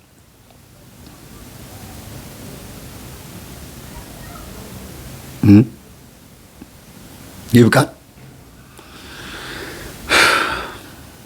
አዎ። ስለዚህ አስተዳደሩም ተወቃሽ ነው በብዙ አይነት ነገር ተወቃሽ ነው። ሁሉም አገልጋዮች የራሳቸውን ሀሳብ የሚያንጸባርቁበት ሳይሆን ከዚህ እንዳታልፍ፣ እንደዚህ ብለህ እንዳትናገር፣ እንደዚህ ብለህ እንዳታስተምር የሚባልበት ህግ መውጣት አለበት። ቤተክርስቲያን የወከለችው ሰባኪ ከሆነ አስተምር ተብሎ ወንጌል አስተምር ተብሎ ከቤተክርስቲያን ተመርቆ የወጣ ሰባኪ ከሆነ ማህበራዊ ሚዲያ ላይ ወጥቶ ሲያስተምር የሚያስተምረው ትምህርት በየትኛው ክልል ውስጥ መሆን እንዳለበት ከተገደበ እኔም ራሴ ያቆማለሁ። ማስተምረውን ትምህርት እስካሁን ያለው በቂ ነው፣ ከዚህ በኋላ ያለው ይበቃል ብዬ ወንጌል ብቻ ነው ማስተምረው፣ የህይወት ቃል ብቻ አስተምራለሁ። ሁሉም ልቅ እንዳይሆን የሚገድብ አካሄድ ካለ የሚዲያ ኦርቶዶክስ የሚዲያ ህግ ካወጣች ማለት ነው። እንደ አንድ ሰባኪ እኔም የህይወት ቃል አስተምራለሁ። የምናስተምረው የሞት ቃል ከሆነ ምንጉነትን የምናስተምረው በእነሱ አስተሳሰብ ማለት ነው። እና በእውነት አብነት ትምህርት ቤት ውስጥ ተምረውም ወደ ውጭ ሀገር ሄደው ደግሞ አስኳላውንም ዘመኑንም የዋጁ ሁሉን ነገር ያዩ ደግሞ መምህራን አሉ። በጣም ትልቅ ዶክትሬት ያላቸው እንደ በላይ ተጠሪ ሆነው እኛን ወንድሞቻቸውንም እኛን መምህራን ሊሆን ይችላል ምዕመናንን አጠቃላይ እንደ ጽንፈኛም ሳይሆን እንደሆነ የውስጥ የራሳቸው የኢጎ የሰባኪው ሳይሆን የሰባኪው ማንነት ለምሳሌ ሰባኪው ከበደ ከሆነ የሚባለው ከበደ ራሱ ሳይሆን እኔን የጠላኝን ሳይሆን ሰባኪው እንደ አንድ የቤተ ክርስቲያን መምህር እኔን አቅርቦ ወይም የሆነን መምህር አቅርቦ ሁሉንም የኦርቶዶክስ ሰባኪ አፉ ላይ ያለችዋን ያችን የሚያወራትን ቃላት ብቻ ከተናገረው ሐሳብ ጋር ብቻ ነው መፋለም ያለበት። ንግግሮችን ሐሳቦች ነው ግጭት መፈጠር ያለባቸው። ሌላ የግል ጉዳይ ውስጥ መገባት የለበትም። የግል ጥላቻ መኖር የለበትም። ቤተክርስቲያን ውስጥ ስንገናኝ ሁላችንም በፍቅርም ሰላም የምንባባል መሆን ያለብን። በልዩነት መስማማት የሚባል ነገር የለም በቤተክርስቲያን ውስጥ። ተጨቃጭቀን ተከራክረን ግን አንድ ሐሳብ ሆናል ለምን መዋቅሩ አንድ ስለሆነ። እንደ ፕሮቴስታንቶች ቸርች ካሳንቺስ ያለው የፕሮቴስታንት ቸርች የዛሬው ፕሮግራማችን ወይም የሳምንቱ ፕሮግራማችን ይሄን ይመስላል ብሎ በራሱ ፓስተሩ ያወጣው፣ ልክ መርካቶ ጋር ያለው ቸርች ደግሞ የራሱን ሐሳብ ያወጣል። የጸሎት ሰዓታችን የአምልኮ ሰዓታችን በዚህ ሰዓት ነው ብሎ የራሱን ሰዓት ያወጣል። ቤተክርስቲያን ግን እንደዚህ አይደለችም። ቤተክርስቲያን የራሷ አንድ መዋቅር ነው ያላት። በዛ መዋቅር ስር የምንተዳደር ከሆነ ሁላችንም ለአንድ መዋቅር ነው የምንኖረው። ስለዚህ በልዩነት አንስማማም ማለት ነው። እኔም አልደግፍም። በልዩነት መስማማት የሚባል ነገር የለም። የምን ልዩነት ነው? አንድ ነን። ምን አይነት ልዩነት ነው ያለው? በጸጋ ልዩ ጸጋ አለ። ያ ደግሞ ልዩነት አይደለም፣ ልዩ ጸጋ ነው። አንዱ ይምከር፣ አንዱ ያስተምር፣ አንዱ መናፍስትን ይለይ ይላል፣ አንዱ ደግሞ መናፍስትን ያስወጣ ይላል። መናፍስትን መለየት በራሱ ቆሮንቶስ መልእክት ላይ ጸጋ ነው ይላል። ለአንዱ መናፍስትን መለየት ጸጋ ይሰጠዋል፣ ለአንዱ ደግሞ መናፍስትን የማስወጣት ይላል። መለየት ማለት እኛ የምናስተምረው ትምህርት ነው። አጅሬው የሚሰራውን ስራ ለይቶ እንዲያውቀው ማድረግ ማለት ነው የኛ ስራ። ይህንን ጸጋ እንደ ጸጋ ከተቆጠሩ እኛም የምናወራው ነገር የሚቀበሉ ከሆነና ባስተማሩ ትምህርት ፍሬያማ የሆኑ ሰዎችን ስናሳያቸው ይሄን ያክል ፍሬ አፍርታችኋል፣ ይሄን ያክል ህዝብ አለ፣ ይሄን ያክል ቆራቢ አለ፣ ይሄን ያክል ህዝብ በአዳም ልኮ ወጥቶ ለዚህ ቁም ነገር በቅቷል፣ ጥሩ ነው የሚል ቀና አስተሳሰብ ያለው ኮሚቴ ካለ እኛ ለመስተካከል ዝግጁ ነን እንጂ ዝም ብሎ አፉ ላይ እንዳመጣለት አይ የምታረጉት ነገር ትክክል አይደለም ብቻ የሚል ከሆነ እነዚህን ህዝቦች ምን እናርጋቸው? ተመልሳችሁ ጨል ያዙ፣ ሂዱ እንደነበራችሁ ቀጥሉበት፣ አምልኩ ምናምን እንበላቸው? ቁርባናቸውን ስናስጥላቸው በስንት ልፋት ቤታቸው ሄደን ቤታቸውን ዕቃ አስወጥተን አዲስ ዕቃ አስገዝተን አጋንንት ያስገዛቸውን ዕቃ አስወጥተን ጨልም ብሎ የነበረውን ቤት መስኮት እንዲያወጡ፣ ቀለም እንዲቀቡ፣ ነጭ ቀለም እንዲቀቡ፣ ኮርኒሳቸውን እንዲቀይሩ፣ በአዲስ መልክ እንዲደራጁ፣ አጋንንት ይሸት የነበረውን ዕጣን እንዲሸት ያደረግነውን ቤት መልሰን እንደገና ቆሻሻ ቤት እናርገው?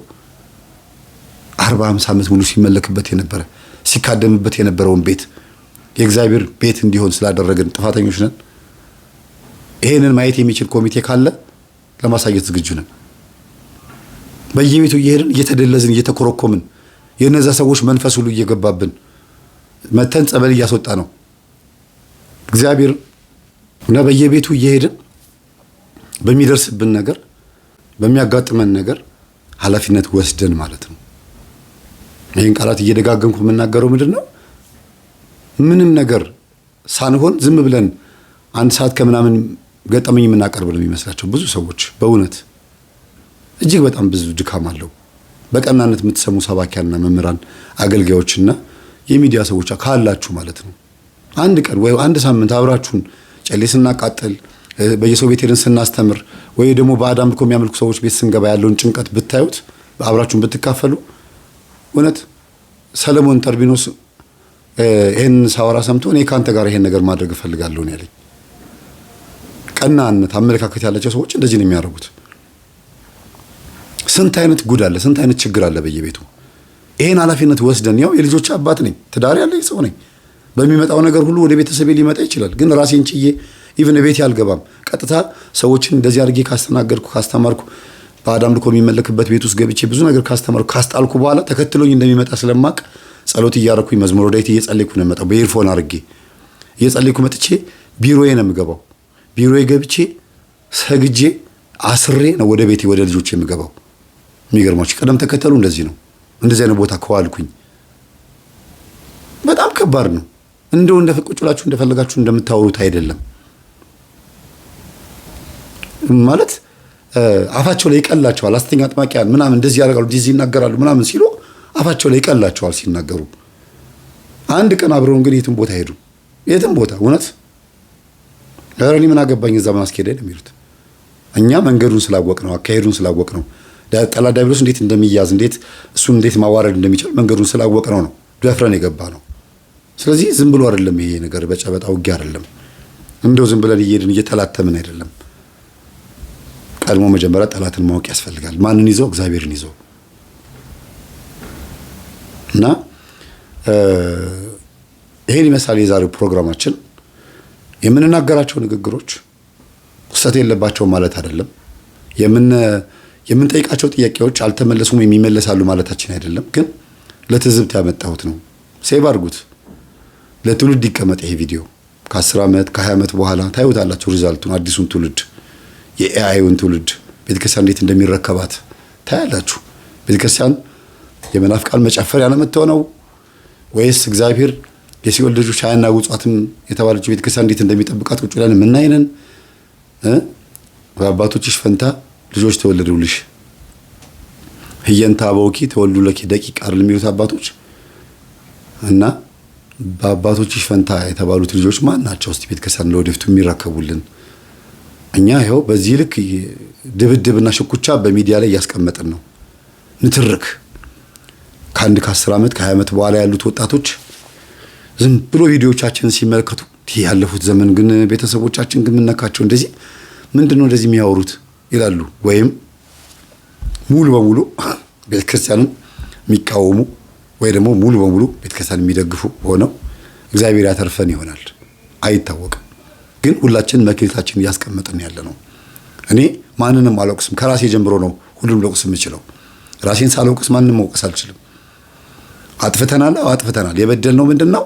ኃጢአታችንን ባለመናዘዛችን። ደግሜ እናገራለሁ።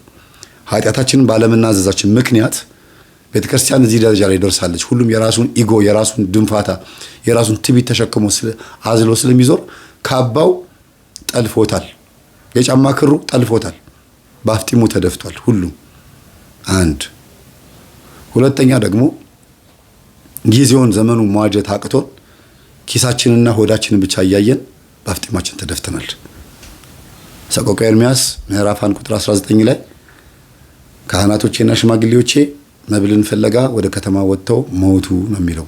ይሄንን በቅርብ ጊዜ ዛሬ ሳምንት መላከ መንክራት መምህር ግርማ ወንድሙ ዩቲዩብ ላይ የዛሬ 10 ዓመት ነው 15 ዓመት ፈውስ ፕሮግራም በሚደረግ ሰዓት እኔ ላይ ሆኖ እኔ ስናገር ሳስተምር የነበረውን ጥቅስ የተናገረ መንፈስ ሰምታችኋል አይደል?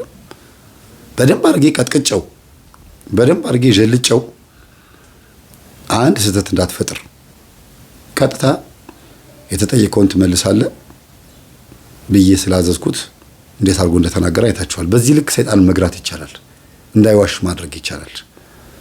ሰይጣን ይለፈልፋል። አዎ ይለፈልፋል። እንዴት ነው የሚለፈልፈው? ተይዞም ሳይያዝም ይለፈልፋል።